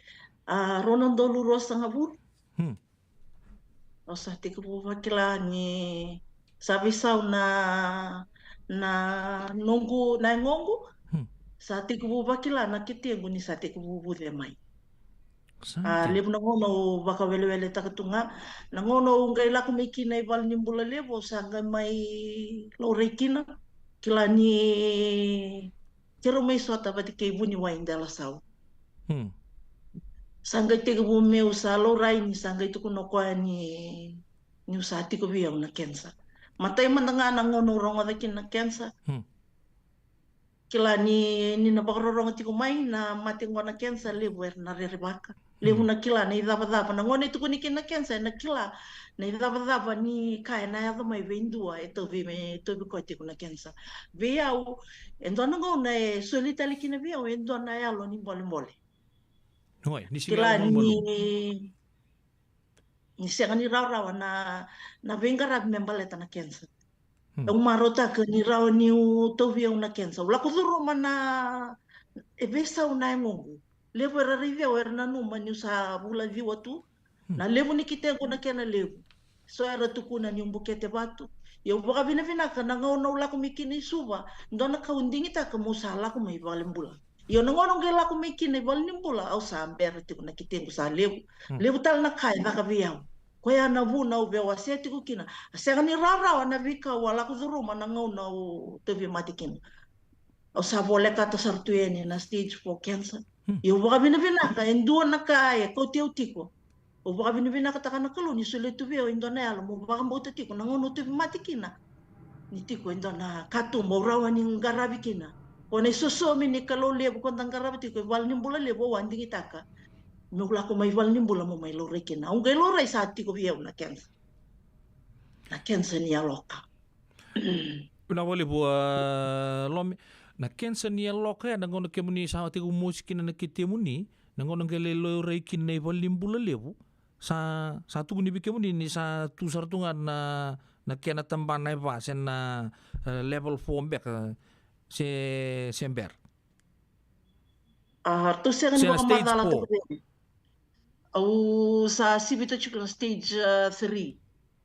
Kensa na ngono sanga rabio tikino sanga tarunyi puni waital ndona turangan India sanga tu kono kwa viao ni sa dawo tiko ya na stage 3 kensa sabe pasta katali na stage 3 kensa sabola kata chuko na stage 4 ya na deba kasanta nanguna ni bakarita kami kina ke mambale na musini kete sa do ke buni maya na muni sember ni ngole mai bolimbulo sa chuko sarangan to na kene pakatengin tengin ko ni sangan re pangakin muni sang ngole mai boto ni tuku ni chuko ni santo ya do ke muni tu oni ochinga ni nanuma na ochinga sana ochitale oni mai bazi ngutale tokani si ato pana ngona tapo sange pakasamtai kin muni sang ngole saramantanga mai bolimbulo muni sa mai lurai sa obaku kotek ngase sa musiko ko saranga oni sa ngai ngol mai kini ngone oni simber chuki nikila na kaya do ke munichu iyo kandi na to doko o eu mandanga bate ke o singa nikila na mate bada ngona kensa na ngono sa asenga ni mosi na kitengo sa bakilanga ni sa leka na ngwidin sa bakilanya sa kana nga balilai sa lewu sa bakau sinay totolo na kitengo ya na mo sa anding ita katalanga kino kila nindo na mate ni katumbe tandol na ngono gela ko may kina mo may garabi o baka binibinaka ni ngirta ka mayo wuni way ni sasya ni raw baka balimbula gela ko may nangaw na ula ko may mo may garabi suba ula ko ndundo nga may balimbula lego kila ni lako duro mati ko na marama nangone lako may kinangone ko sa lamala kinito ken siya talindo na mo ay ko na bakarabi kini ko na kilanga dodon meti ko no mata bubale me wala katiko na lilini bubale yo baka binibinaka nangono to matiki na usang ni besot nanungo baka sam o baka moto chiko ni kalo na baka mulayaw tege bu mo sala ko duruma na ona na cycle na kimo na ona sa seng usang gay maso ge baka binibinaka taka chiko na kalo binaka bale bo na bula baka binibinaka taka chiko da bana ngona sangira me kino buni wai ni sa bukta ka to ko na bika membale chiao mo sa tege bu mo sa ngarat baka buni wai Aulako le drenta ki veo na wai sanga tu puni veo me ulako zuruma na 6 cycle kimo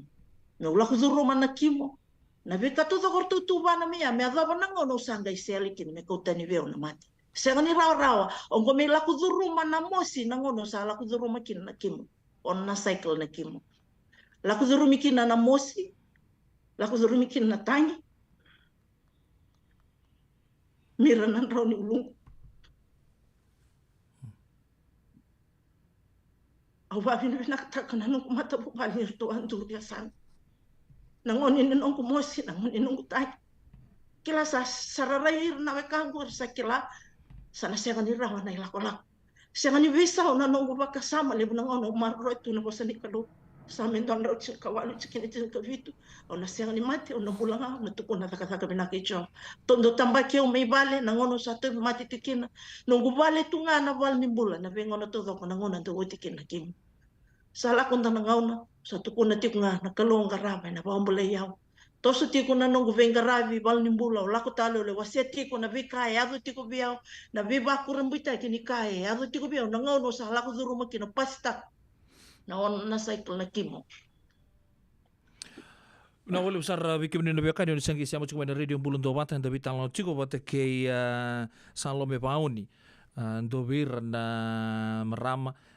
ndarani wakatoka me kalungata vai ire rabunga tali na bura lebungo ombaleta ni rambulo mai na kensa ni aloka no moni tuku na chingolo me ni lakuduruma na ono na stage ni kimo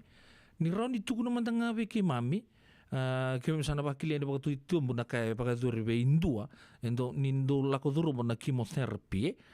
ni ngole ni bolimbul na tapa le pakai duri chungo wiki muni dripta kive ya una drugs me va malu mutak nga na bude kotiko iloma me va mate na cancer cell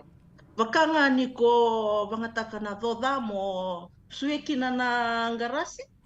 o chiga itumu mai kona kabinaka pasar ngaya na kimo na matai karua malumu saliado ni katolu kava sa teku yado miki na meu sa luolua famosi mai na kitengu o kwa vaka me sanga me vaka malu mutaka na vude kotiko iloma me sanga me vaka lele taka ruangana kai vaka na kimo iko na lua vatakina no mulaku chiku mo laku chiku ivali lai me reina chiku mai na ntuka kede tiko iloma me laku lip me tu nyana ka wala kuduruma wasenga ni vakila na mosi na ngona lebu to kina kitemu na ngono sa me kimo kina sanga ivaka na weni mate kwa me vaka mate lebe na no mo cancer cell na cancer cells todo kwa ni varita ka ni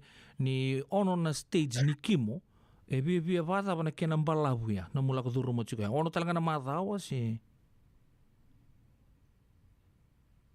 o te tolu na madawa endo na no mo o chendua cycle ke mambale dona chimocycle e tolu na madawa ke mambale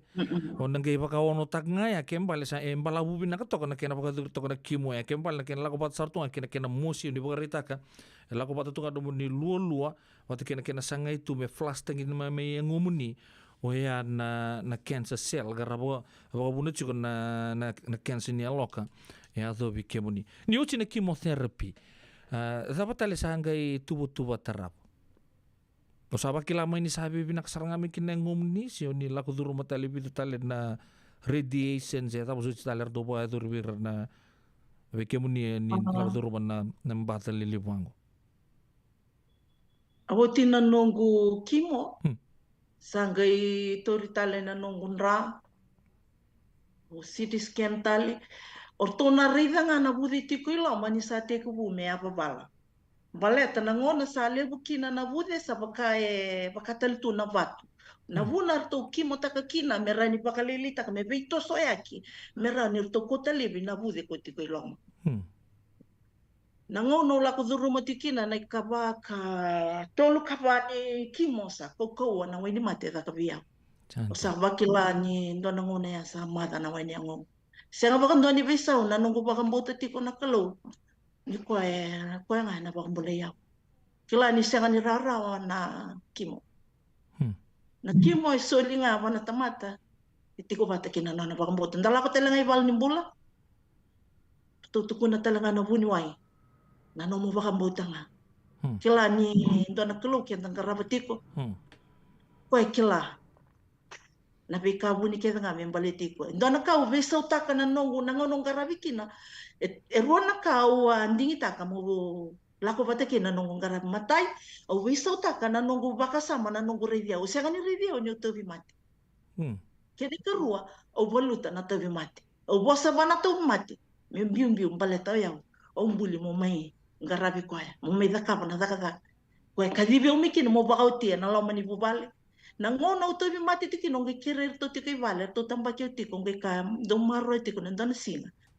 ke ngui tamba to ngo na tukuni alo taka na vikale levo e vagai do rivea o me vosa tiki na singani kwa singani rarawa ya na buno tukuna tiko kino ve vosa tiko ver na varo ronga tiko mai na singa levo ni kwa kirer tiko ni selele na mati takuti kenda mai valmur me kuni vakata ki au sa la kova na wei vakaviti sa sole me veo i vale e senga ni kiotaka kona mate ko e tarayau sa lele una kitengo na ngono ngale drain out kina se tapping me la ko le vive ya una wai ko tiko na kitengo ngai lo rekina na le ni wai wakabiti e senga ni kiotaka na tabi mate endonga na ka ukila ni kiotaka na nongo tabi mate na nongo vakambota na kalo watakina matai na nongo didi basaranga na valnimbula Bata ko nga ya na karo ni bal ni bula le be bakaro ta kana kalo weekend. Menda di bal ni bula ni selele na to mati. Le bu era rere, le bu era tiko vale sa to virti ko na mati rangai bunita ka tiko na mati ko tiko vera. Eu baka vina ka may na loma ni nongo to mati nga indingi ta ka indona ka. Mu di bal ni bula. Bata na kalungo ko sa bakaro ta ka tu. Kalau ngata na tamate bakara bicho kanita cho ko sa bakaro takawe utitu na bikato to membaleta nangono to be matiki na ureve kina bekalelebu e bakaro takato ko Una boleh besar Salome baun nonta bulang itu kena kebinangan di ko bambu tani bambu bicu ko bikin tanah marama na pa bura baka sama cuman nonta vital non na kebin bikin kerapi ni dai le bikin ta so na mati lele bu itu bikin ta cuman da pun tak mantang abi ramantang kana watin enda sing bina kata baten dana no mo au sing sang ni dun mo to bi matingo au sing gamba gitu sang bulu pas sang bulu se ke tu se kala le chungo na ngone au dun mo baku ko te kiau darongo te chungo sa antono e pakasala bina ka bagreta ka chungo molome be kenta ni se o wakilangan ni to bi mati sa ku chike muni saranga e paling bolo kala na impact ni no muni ni to bi mati lome na to bi to talanga orto na le no muni mato bo vale orto na ngone wakata laki na turanga no chimuni o bo bina ka ni bagreta ka ni ngono ni la ka duru masar to akinan rendre na we kanda rumai na bosa ende itu na nona bos ni ala lebih kemuni nona tu kicike muni tu na ngona tu ko sara basta na kena tarair to no mundi bu bali na lengo ni la ko duru mucho ka na ngona ni tu be mati chukin bina kana ngona tu be mati tiko kina kila ni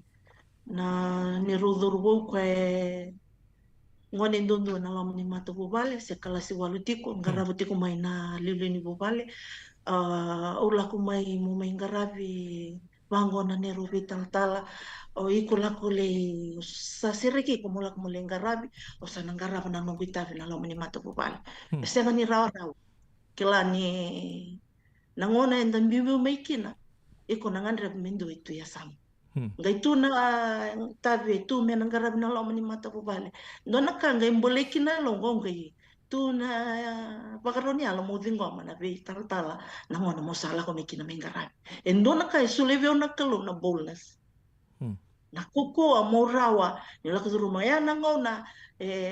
so na bakarongo mai na taraira baleta ni na la kondondo viau na nungu bakamboto na nungu kalo senga ni reida batu ni ukila na yoto tini ni bakatulewa na nungu mbula bateke na matete ko ngapi kwa ya no bune ko tiko mai ko nangono to matikina o tina nungu nangono mbibi mikina vale la kumai o mitiko pengani yang isuba o baka bina kataka mai na koro irsa bakaruta katu don tamango leila isa bakaruta katu ne yang membalito na kausa merong o tale niyo sa bakading mai na bono baka watikina sa bakande watakiani isa kalibi na nung kumbula yo baka binaka ni satu kuni beira kwa nga na marama satu kuni itiko ni saba ka deo kwa si tu kuni alo tiko nga ya naka erawani to soyaw tu ni levo na kain do yato to soyaw sartunga na nungo bakambuto tiko na kalunggo narani daka. Una boleh besaran vitalon no binak yang tapu ator juga sigile budi bingkar rabi tinta ile bue tarasarana budi alonra antara ngoto tun tukuni alumbula ama iba kereta juga san lo mau di banta kereta ka bure tu mentangan guna percentage ena non te buru erna merama tu bir no veren cancer endon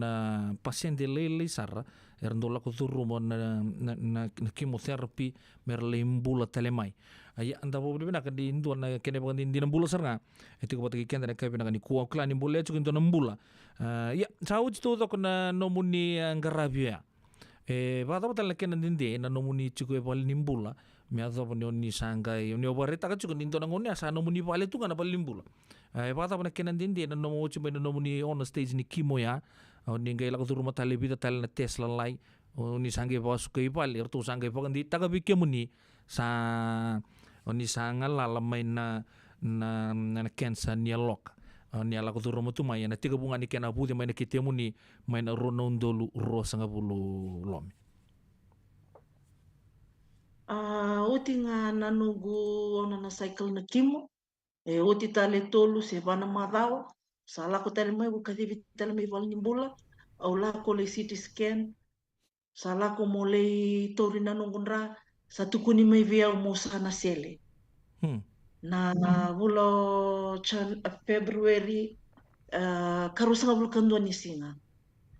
o baka vina kataka na ngono le sele kina sa la ko tunga na nongo baka vina kataka tiko ni bikatu doko e bala bono ni visele u bulangi kina o tangi tunga na kaloi ko e nomo na katodo ndona ka o tangi tiko kereti ko ke ka wasudi biti no na ngara ngai biti ke ko sakadivi biti io me ave tunga na leo na ngono sala ko kina bona ni vesel o le sumbula tale mai o baka vina kataka na vengara via o senga wala ngani ovarian cancer o to vi appendix tale nga bata kina hernia santin o ve kila lo pe katu mate na katulu-tulu ya ni sa sere kitukin na ya nangono sarato bitan lo chikin ko ni sambula kita saranga maikin iyo sa may besa na kengui rai ke baka onya revia ndo ngono bosa kina e baka sa tunga ndo na mbaki yo singa bulu baba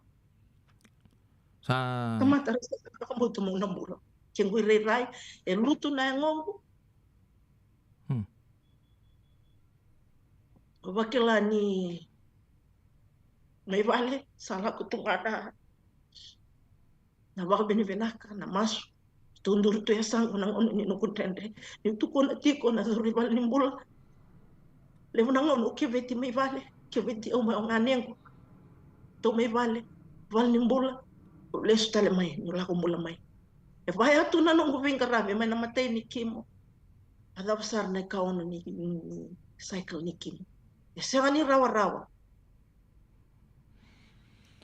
na sa vale bua si bito beken na lima na tini kele na miniti lome kala di bebende ndre talanga no muni talu taka tuna bika ndre oni la ko roma ya tapo de bena ka tuna turanga ka sa bore taka kwenda no muni bagande oni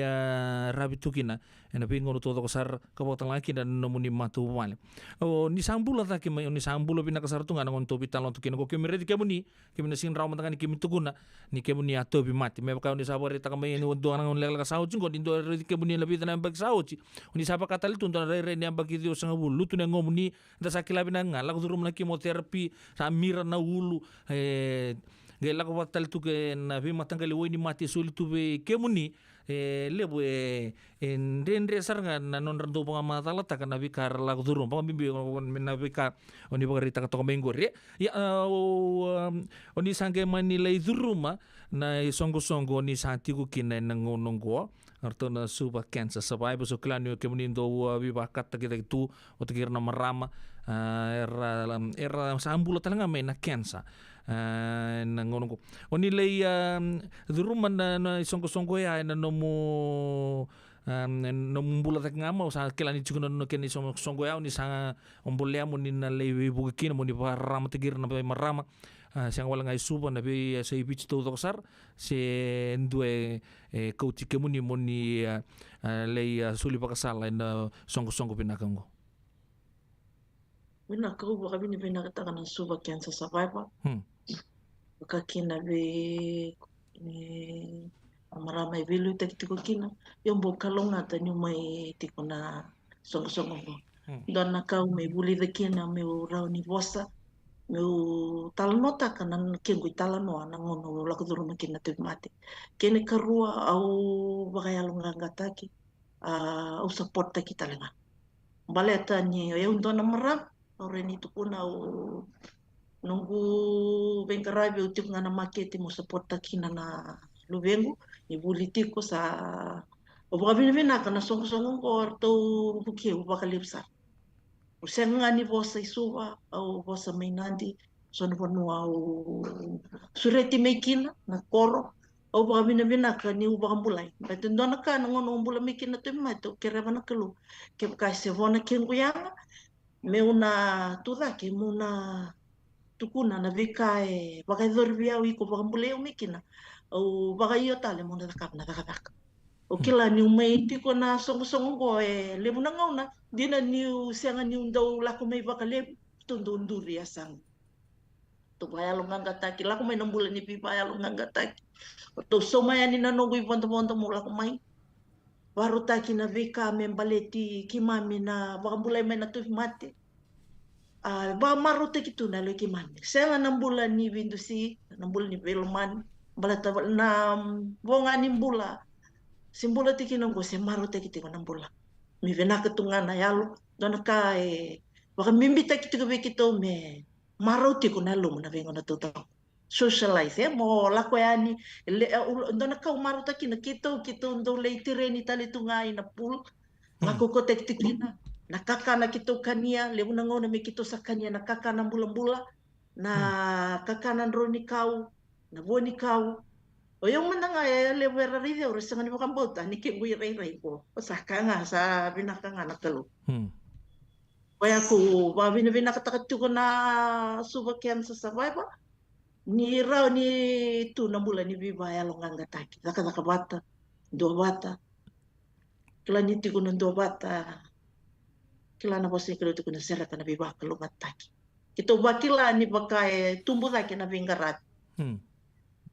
Akia na kawai taki na tuwi mate. Ayong mandanga, ito soy kinungo mula murawa ni unduri. Kawai tali, window ito mate tiko. Dona ka utuko na tiko vira. Siya gay, bakilangan ng ni sabi saw. Kuni wala tiko na puno tiko gori. Nakamay. Balat ayo window. O sa mula may na tuwi mate limbo. Sa doon mo sa kadibi makaw. Guys, siya ang bekan. Tuba ni kalu. May kadib, norani mayo. Bakan daw taka.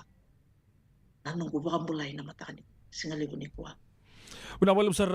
Salome, uklan terus saya total juga main na UTT nondaro bidana militi nondaro programu, enak kami dengan ikopambu teni babur baka sama sar cukup boleh lebu.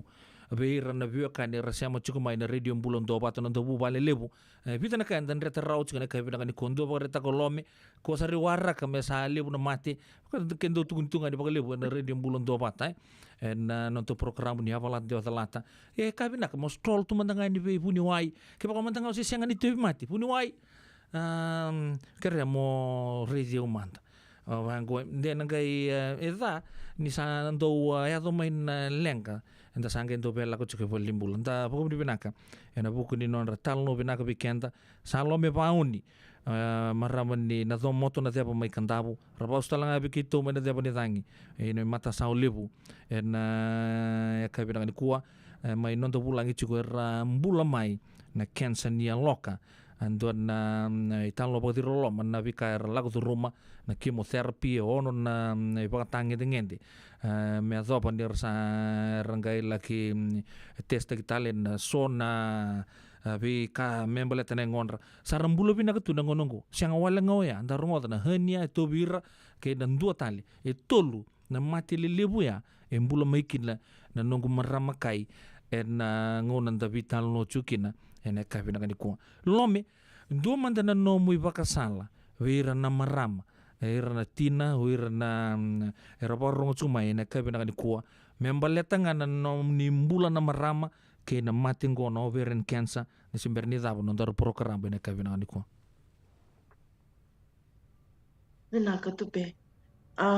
ona be ba longanga te ke mini na marama ni tiko mai ni ba rorongo tiko mai na singaleb ni ko to manda una be ba longanga te ke muni nyo sa vakila tiko e ngomu sa visau sa vakila na vetikini ngomu sa senga ni toto vata na ngono ikumbula vinaka tikina au kiri ke muni kaku ni orere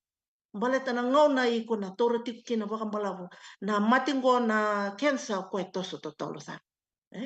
na ngono nga iku sa vakila kina ni sa tiku veiko sa vakila ni vesau na ngomu na sudumu se na kitemu iku sa vakila ni sa ndota ni nakasa tiku sa laura tiko na bude au kiri ke muni kaku ni rere Nita ka mo baka totolo te kiko iwal ni bula baleta na dava na numa tiko na numa mata ko pale na numi kubem na numi na kam baleta indo na kali ko kali bikina iko mo me vuke yang na lama ni mata ko pale senga wala nga ni biki mami na marama kire ke muni tala nga na turang yo ke muni na liu na ngone ale na turang na bakila na marama bakila rona vetinan ni sami yali sami ngalale na dam-dami ni lulu ni mata bubali se sami yali na tinana loma ni mata bubali bakila na ngoni sa bakila ni sayali sanu beni yali kila ni dua ni se bokoti ko na ivengo ni bula serau ni daka indona ka kusa bakarawa molako ival ni bula ole ngarabi kene karua vangara na vanua ikorani buke mekina tandola tu na suba cancer survivor Kaya kai tiko na ngangande so na kai ku sotaba ndre ni lako ival ni bula tu bakarau tu na suba cancer survivor ndongir mai wana na namba ngona landline 249 4454 na helpline dongir indo vitar tarmikin sa tiko ira na bengarabi membaleta na suba cancer survivor kene karua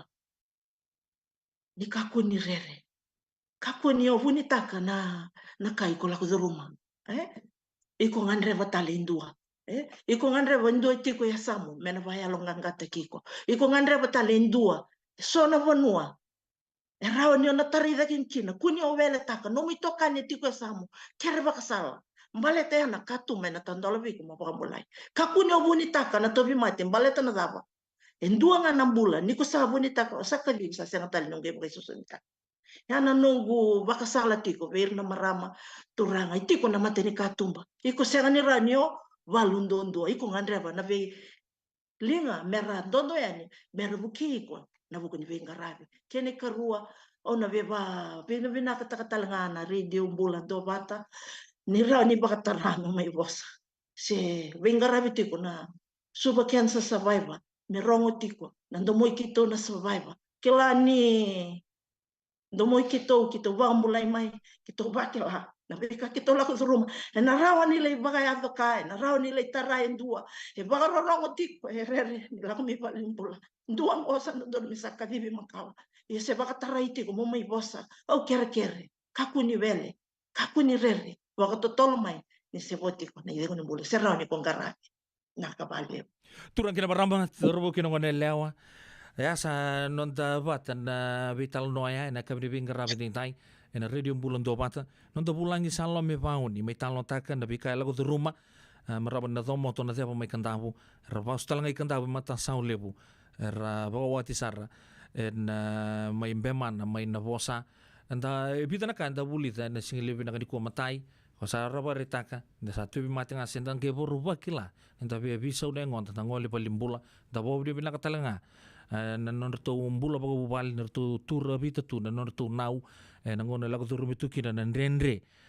ni mati ngono berin Kansas en Kansas ni loka, da ruba tan itan lo bati loma, nabi ka lagu tu rumah, me ado saranga mai, nangon tu mai bitan lo tu kinongo, raba kan di taka bikin, ni serikir, raba kan bulair. Na tui ni tui ke na kalau ni kalau lome na buku ni radio bulan do bat ke na matu bale lebungo na kabi ni bingara bin dai kito sabo ni bina kate ke muni ni ndong rendre be lele umeratan lo taka tuna non rembulan na karla ke rumah kito bo ni bina kalin matu bale go ni sulia na no muningo no muni mai tan lo taka biki mami na kabi ka on la ke rumah bom bimbi na mati se na cancer ni loka na kabi ni bingara bin dai au kila na bolle sar chuko bo le na mbula raba rongo chuko mai na eka bide bingkara bide sama suni radio bulan dobat mena kalonga ta chiko na nomu ni mbula kena nomu ni mata bu vale apata lai kena nomu ni bingkara bi chiko bata kir na mbula ni mbula bata mai na cancer and super cancer survivors kito sapa ni binak talan do talan bekana ngona ki pakau ni nangai ngandre biani meten ngai mebi tan lo tali na radio mbula ando bata pa bide binak ta chiko na nomu ngona kila ni na subuh kem do chiko na pagading mai wan na tamanta sa de sar turang kin marama terbu kin ngone lewa radio bulan do bata sibina 5 na ro sanga bulu kabitu na miniti na ekabe de bingarabe ndai dai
Ina boleh besar turkan marama terbuka yang leo radio bulan dua bata foto weekend dai tini kaziwa na miniti me ono na keloko na kabini bingker rabi ndai. Ya anta sa rungo teman tani kon witu tu geso oni bako cuk mai men mai kambur ken ni bikenta o ya nonda na rongo mai valni songo ya anda ndo rongo tu kina na vi kato to sara endo baga dori abi ken tu no biakani ken matai o ya na singa bakrowai sarangango mai lami na baga dori cikina mekan sandun magchunggonan reke takatai na sama grama dance trade winds 8210 Old Redwood Highway Kotati California 94931 na vana kaloko na kavi kata-katubang ko ng raki sugutu may natakataka pambimbibi kinto na Sonoma County kinto na Bay Area to binakatason na yang gona nakakana na way buso ya natututo ko tumailami siya na Trade Winds na buko di sama Grama Danza at the Trade Winds 8210 Old Redwood Highway Kotati 94931 tiga buna bana kaloko na kabi mengay bana kaloko menda to sa nduirto dokotu elo mailami and mada mengo rosa bulu $5 per person entry. Food and angona will also be sold at the venue to mai wunde and vitala nongo and singa bakaroa isrango ndo talaga na bisure ci mai birton San Francisco LDS Fijian branch ndo ci na norto branch cultural day and wador ci na singa borwa ni karusa bulu karuni singa ni bulu chulai runo dolu rosa bulu katolu tini karuanga na kaloko na singa lebu kina vana kaloko na kabi and Shoreview Park Diwa Lima Saiba Ocean View Avenue, San Mateo, 94401. Come learn and celebrate our diverse cultures with us. Authentic cuisine, ethnic dances, history and crafts. Yang lebih katudo ko na lewit ko ni bika na bagadori and norto bisureti na LDS San Francisco Second Fijian branch and bugo norto branch cultural day. Ngono binakam da ngolehani and siga borwa ni karusa bulu karuni singa ne bulu chulai rodo ndulu rusa bulu katolu tini karua na kaloko na singa lebu kina vana kaloko na kabi na Shoreview Park Dioli Masanga Bulu Ocean View Avenue San Mateo 94401. Tolio stale mandei lami na norto Island Night talanga na Santa Rosa Netball Club Island Night Party na bodo chuka ne karusa bulu kadio ni singa ni bulongo na 8210 Old Redwood Highway Kotati California 94931 tega bucu ko na vana kaloko na kabi rua sanga bulu nandola na kede tur to sa terren chuko bagu ko na turangan marama do netball Santa Rosa yor to binakatal chuko na funding mengole na to kalabo ya arto sanga sure chikenda rua sanga bulu wala nandola to lay meke to lay bunde and Old Redwood Highway Kotati 8210 may na Trade Winds semilami and karusa bulu kadio ni singa ni Bulau Chulai Ronon dolu rosa nga bulu katulu. Abi din itugutu kubikenda en kabi di bengka rabi en dai na radio bulan do bata na rongo mai vali songo ya vo tini kalima na miniti menda to ni na yoti ni awa ni non da vito kani en radio bula do bata go jo na matua ke Rosie sanga itu Serang ko mena numikin na kim nito ko sar na biakano ni siamo chuk mena kabi bing rabin din taim bula mala lang besi dina libo unget sar na vital no bata ke salo mena kabi na ni kuwa wani ki jen malu ni bula mena kanita to rika tinai mena Cook Islands no bula mena ka abi sakira rube bina ka sabole maramatau na siamo me Australia baka nuni bina ka talanga ni be ilis bedi vari baka nuni bina ka bitamai mala JL ni takini toko chung na bitokan yan da bitan lo kina na ka bina ni ko now pasi panene leo bina ka siya mo chung mai precious su na itani mbula baka talang kina be mere tokalau nakarochi ni mbula bina ka baka talang kina be Indiana tangi baka tini mbula baka nuni bina ka chuka na binga rabi ke baka undonu mai ele na ka bina ni ko na itan duruanga rambake wa ni mbula bina ka sa bina ka bitokan na ka bina ni ko lendua di mbula bina ka Solomon turanga mai muri ke bini naita feni baka nuni bina katalanga ni be laiti atama imbeka libereti ratoka mbula tau mbula bina Hector Zing Junior malo mbula mareta kalundau ni mbula mata baka nuni bina ka beke menito to sar nabi tokan ditu kumai na kabdi bingara bende tae Gota le dona itala no ni tubi awaki. Sali musar juga tubi awaki juga nongo.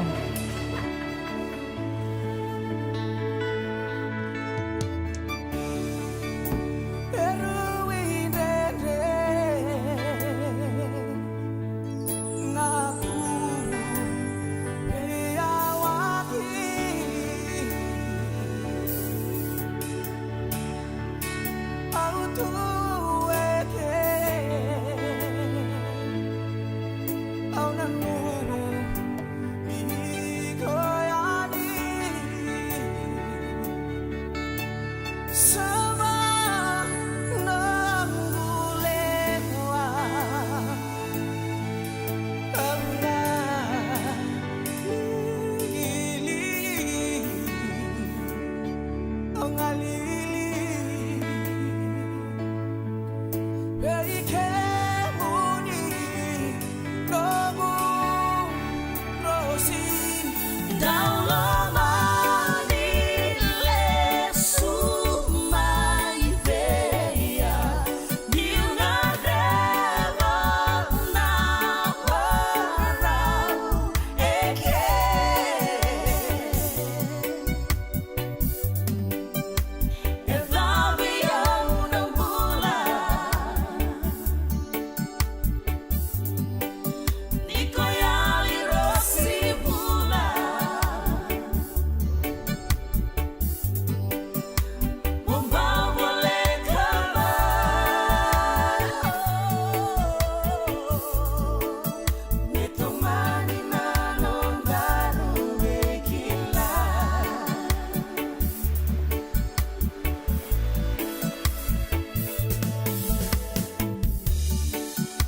Turun kena marama da ruki ngone levu sai moni bota levu weekend na kabi de bing rabi tintai ndina saran non habiti dona kana non rando be membutu getu na non da sarwan wai kala ni kursi ti vital tunga na ngongo na kena tati ka bumbiuta kena YouTube da ribo lendo na turang kile levu sarren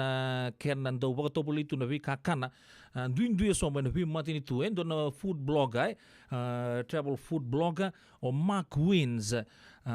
urete tago santona kana nungu maru taganjina na kena nona beauty taki kena vika kana nda kile tani tukina matai nda maleka matanga na sar lius tu nonda buno lomani vici ikim na bio kan lomani o Mark Wins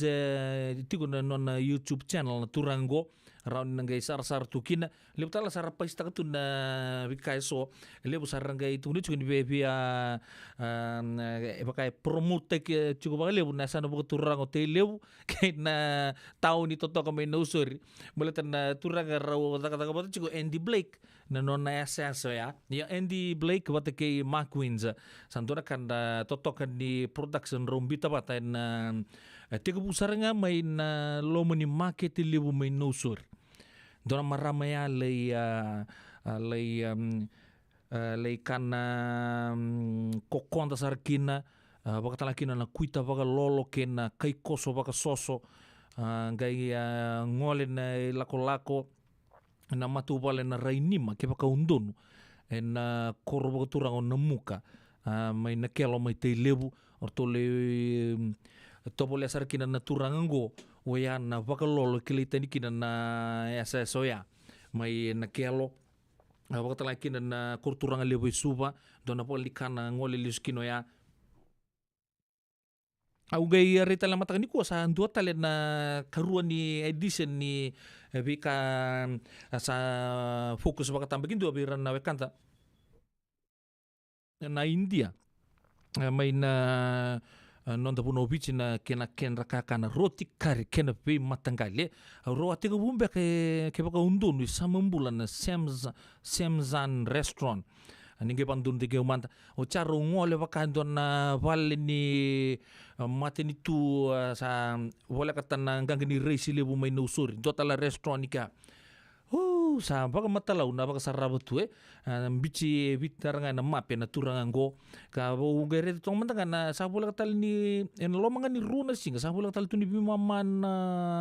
milion ni rasarab no non da buro to ne baka samtaka na turanga ngo bo bola kan ni cina milion ni era baka muriko itu share subscribe to dan YouTube channel na turango ya bikin tu nabi akan lomani radio bulan do bata cukup talangan on YouTube channel raun ngi sarabo lius tukina sonon do vital no like tag nga sia subscribe nga ni kina raun non ngai baga murietu na program nabi kapito tok sarau Mark Wins weekend ka ka cukup na okenta lebon ko na do pe la ko tal tu nabi se buru-buru mentan le ngande kina senga uir mandangan sarbonu ar sabe ngande ngani non to bonua merle redan non dei bakarau ka tuno Mark Wins sangai rede indona matangali kau ni tamate buru-buru and mama rau very accommodating wanga go bi Mark Wins Mark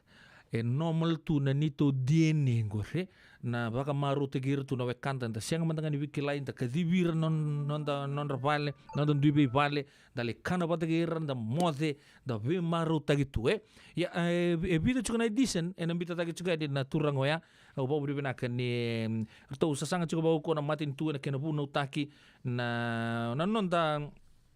matin tu na kena sangai mera lis juga na bulangi ni uci na pandemic ni covid da bu bina san tol bina sar tunga ngono go abo bina bina tagi chuka kemi to sara oni bin karabi na bi hotel to sara na non to pondoa na hukuni no muni bin karabi na elundina wir na bekanda ngole tumai na ve sai boro to doko ya don ser mena numikina orto na mati lolongo ni wani ke jen malu ni bulu benak kanita watalanki na ve meli mas tambo ni bulu benak benak sa bole buno bitoka na kabira ni kuwa langi bulu benak litia tu bakawa baka nuni benak chuka ni na numuni siama chukumai na kabidi bingara bidindai na radio bulan 2 bata. Dona italano ni serengo mai be Matthew Salauda ngona italano ki Andi Ndondomo. Lele busar tali taka chukuna ngonongo. Ena radio bulan 2 bata saono na kaloko. Bulo benaka koira ke era. Lolama be muto mai na Ice Rock mai Australia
ka me kuana the vangai sataba Simbor hula bali veicole yandi no domo Au bakana wanga e bodani ko vorro laka Tabulina buna no guda ukura butakiko Kusame bakabuna no gudu ingawa ngawa kaririko Ni Michael Editani ya sangu na kilo ya rongarango Yesaya dina domo sarabuti ya nanongu maya moro Yesaya dina domo sarabuti ya nanongu maya moro Yesaya dina domo sarabuti ya nanongu maya moro Yesaya dina domo sarabuti ya nanongu maya moro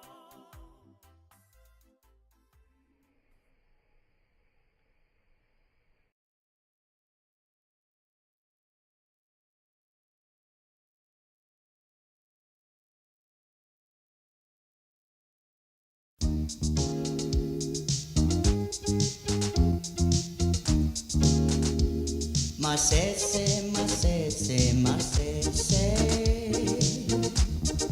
Masa masese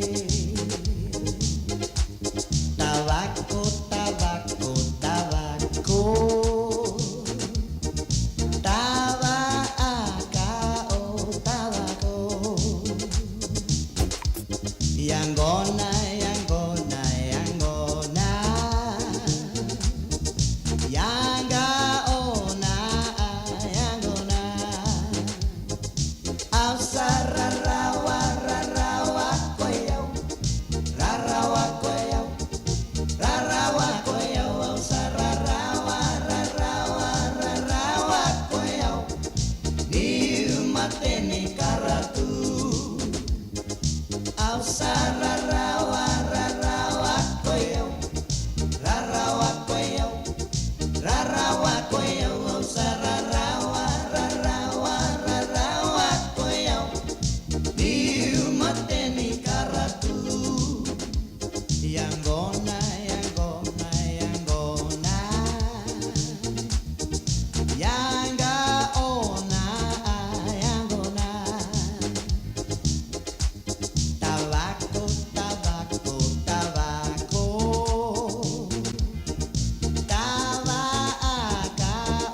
Tabaco Masese, masese, masese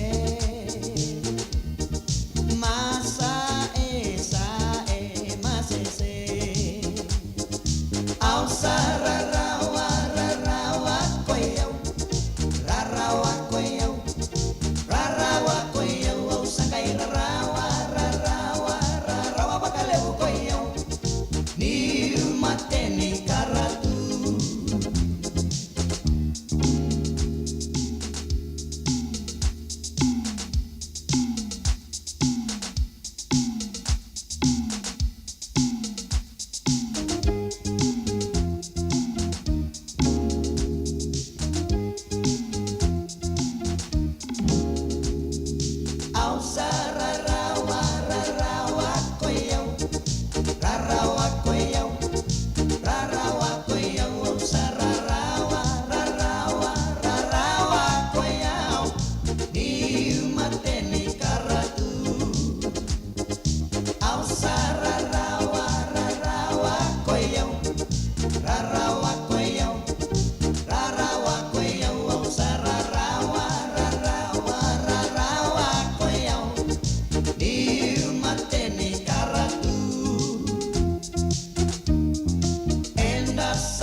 bulan dua vata me kau ti kenda vata mai San Francisco ki buru-bura sema mai ngai wase yani.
Totong untuk mundur tu na mati lolo na bangan rok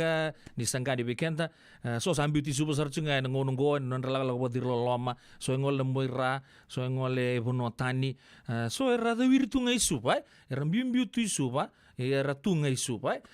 ya na kena ser maberto na mati lolo ne sirien dongunu en kab di bengkar rabi ni dai so na ser makau na ndo itu di ser bobo na radio bulan dua batu kila di zona serian da rotuna babalang daro di singalong sartunga so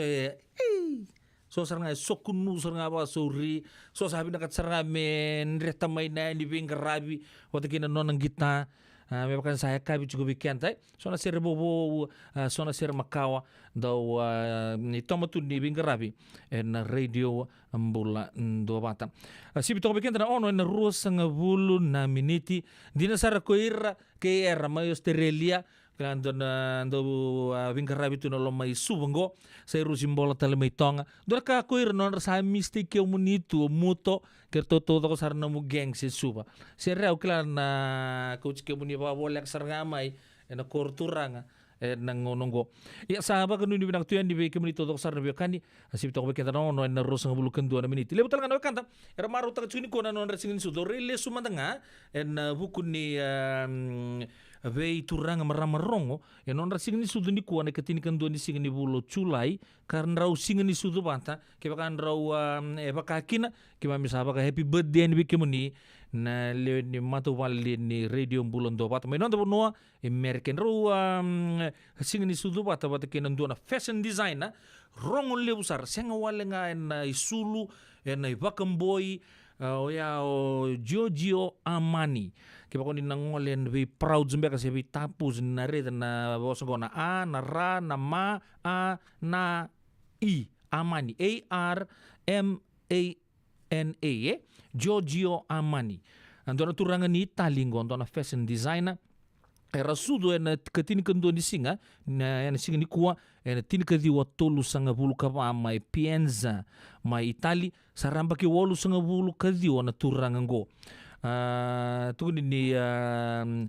turango do bira na fashion designer rongo na non do burubura Giorgio Armani okla ni lele busar do pangatatalanga son non reba kamboi rabaruta ka non do burubura na turanga ni talingo sudu na ting singa bena ni kuwa ambaki walu sanga bulu kadi wa oira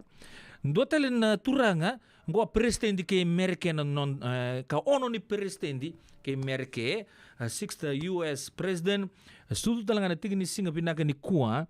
en tini kawalu rua sanga bulu ka ni poso ciao en embaki tini kawalu tini karua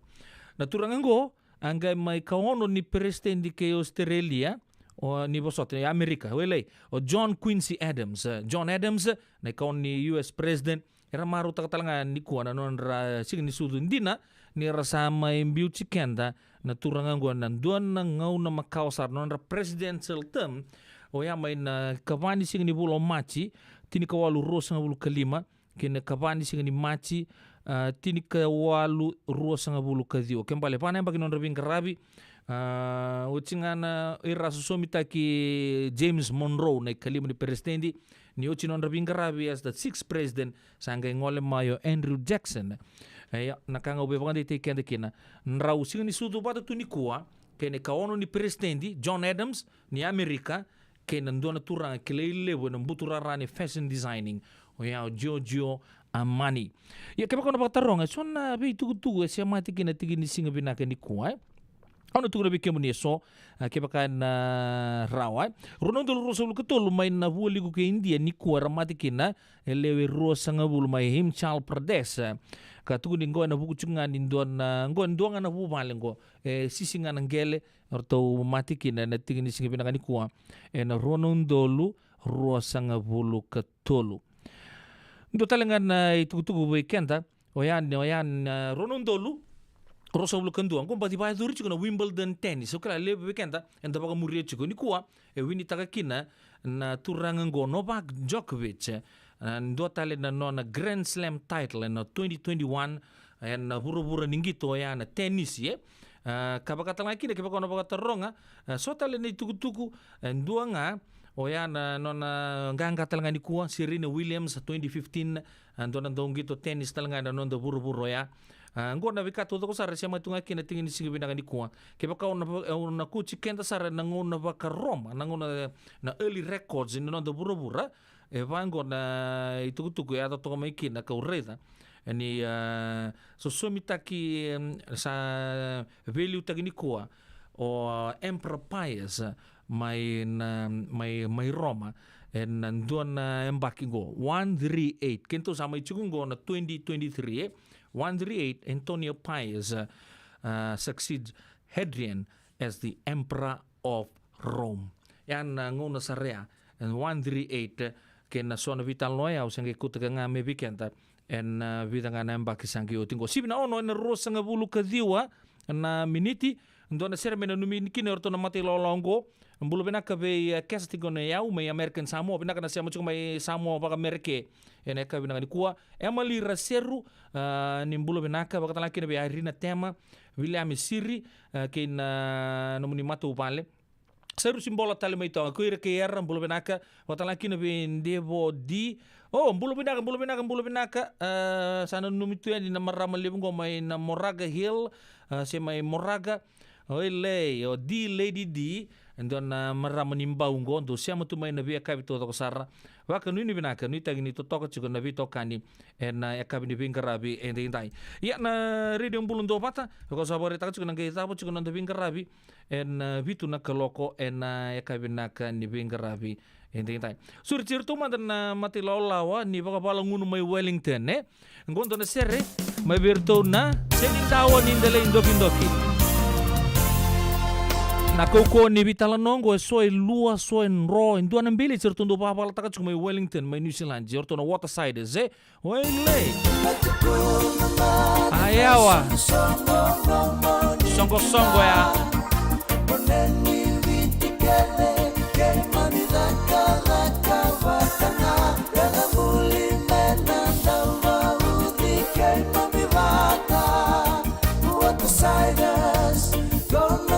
beside us. Problemu ewelingi toni, kay mami laki-laki tumali karay lumani. Koro turang na kay New Zealandi.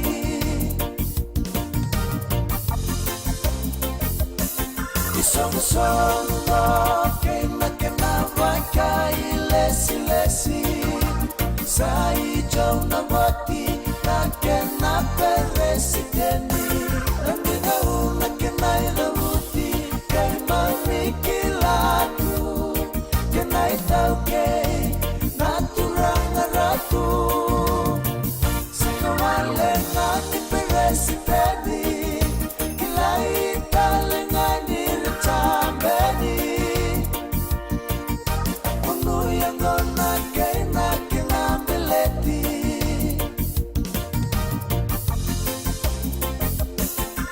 Silesi mo merasa nambil tiga imami Beleti ame kunikau lelaki balataki Sangani rawa-rawa Tua katangane Rara ningito Pekua nilave Monde itu makawai luadi Dewi temai namu Semenukuni mole na motorway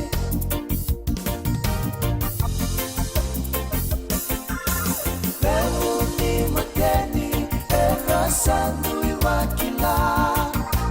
Ratu epeli rai-raianu yanu turanga Sandendeni ava lakilo na motoka Mingi sobu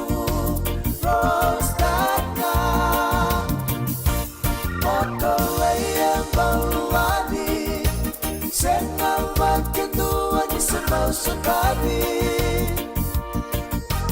Jina may nabukai langi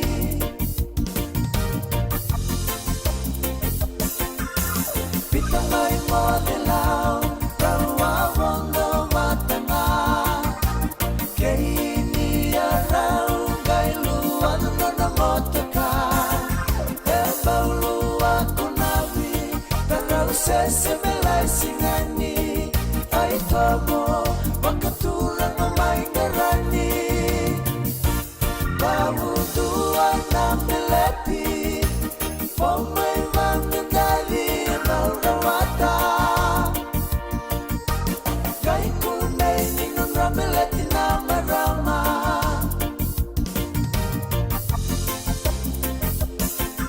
Sa sangat ko akele Pekau tuno na motoka Lemuni mateni Sandendre saranga Kay niriki male Kakeray na natona Bekotikoya Matake na motoka Sigeli etamu tatau Pantake natona Kenamo Piuto na motoka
Radio Bulando Vata Mekauti Kenda Vata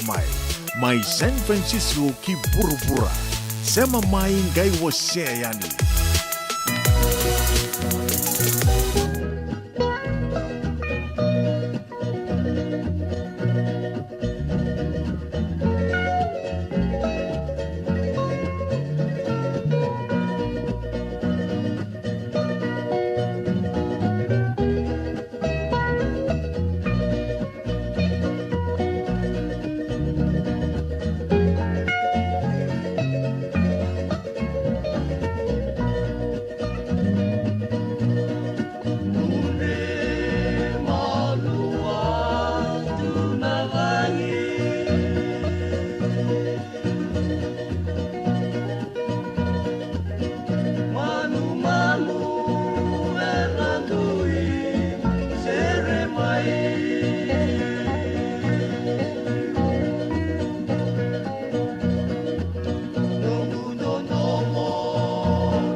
Yo santi sar turang kin marama teruk kin ngone wele ya ni tu ya o mai ya o tu seni ai filo kilana dava au samai pa lo mata kin tu bole seni ya ndona la tan raunda rongo to mai abi na ser mama kau sara wa no do biti lo mani arto nge betini to kan arto no bro mai mata sao lebu na kasale mai kantabu mati lo na southern swingers nungu tu bole seni ai kilana dava to toka nice na bibola bolai ndona i bola ndo ya to tunga mai ndo waraka na ma ka tu ne bingona na ivola neonisimo to kaya ngai mai lenga kosu dora kai lomaya ya na de kilarawa na vi kaya do membali tira boy wal no miniti me bitu na koloko na kabdi binga rabati dai radio bulan do bata onu musana mai tatau talnga ke na kabdi binga rabati dai dorna ngai mai sota tale en ya kabin ni matanka ba mode matanga ni be Mr and Mrs Naitenke nro mode toka na biotini kim do na bitamani mai Seattle bakata laki na be marama na itaran din tonga bakale bulan benaka ni mode talnga ratu mo bola na bale besar na siama cukumai mumbula dolovina bakata laki na be labeti bale subo malo siama cukumai tinai gym vini falena malo bakata laki na be malo talnga be labeti bale subo ginon matu bale mala langa besi dile di serani lenati mai na Federal Way lobet magi wanga bakata laki na be LSI wanga LSI wong nimbu boso ciao mai tonga nga boka mai rewa ando no godorbo we chiko Australia no ngo ndo itu New Zealand num kem rotu no na una kabina ni kuwa bakata laki na be Rosa Ratu binak sa bole bu Miss Ratu na siama chuma na kabina be ngarabi tai bakata laki na be Luisa batu za wanga tui baka nuni binaka bakata laki na be Karua binak sa bole no bitoka na kabina be ngarabi ende tai andan kami soto tale en kabina signi mataka na radio bulan do bata seng ni dal nga no tolu kina bitu na koloko na kabi pamo telanga bilite rokowati na kabina be ngarabi tai o ya upidi la no bono mnindau ni be ngarabi tonga me soto tale na kabina mataka me dobo na ngono ya ke anda usuli na uto kemuni au sulia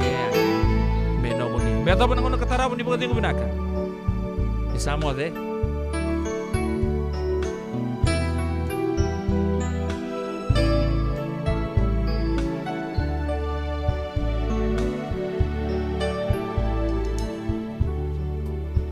Andao soli na uto Ona senga ni bola Nena laki wakao tiwali Neno yuyula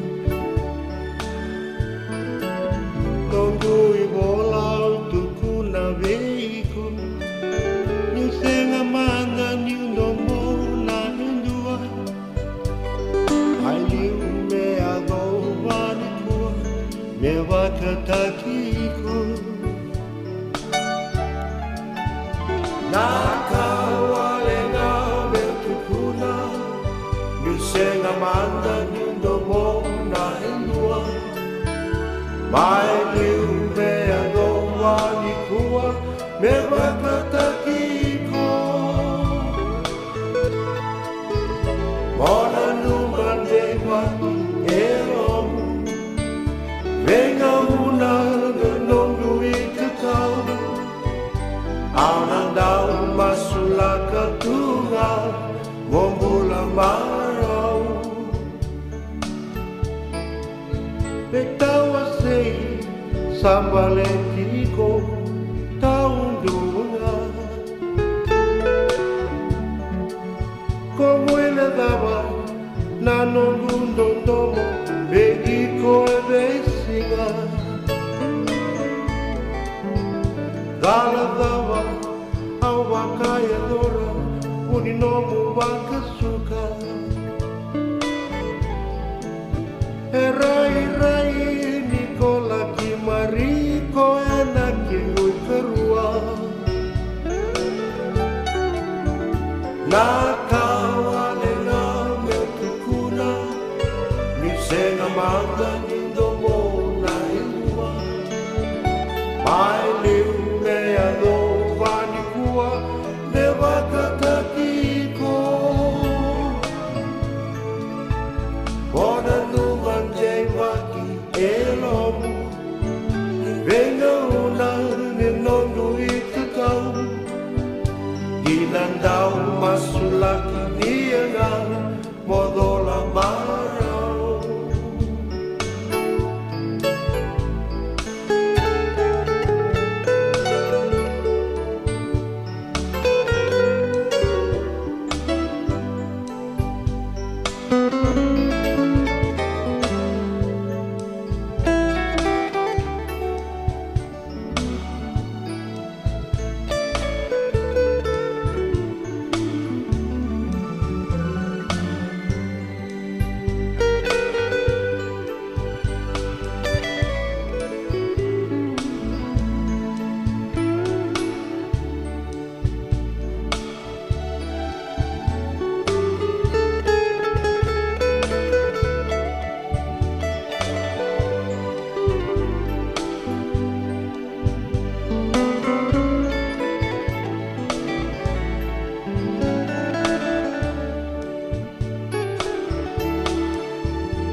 Nisenga manga nyundomo na indua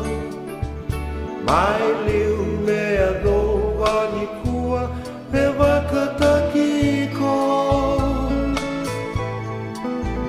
Mona numande waki elom Venga una nunondu ikatau Ginandau masulaki nianga Modola marau Ginandau masulaki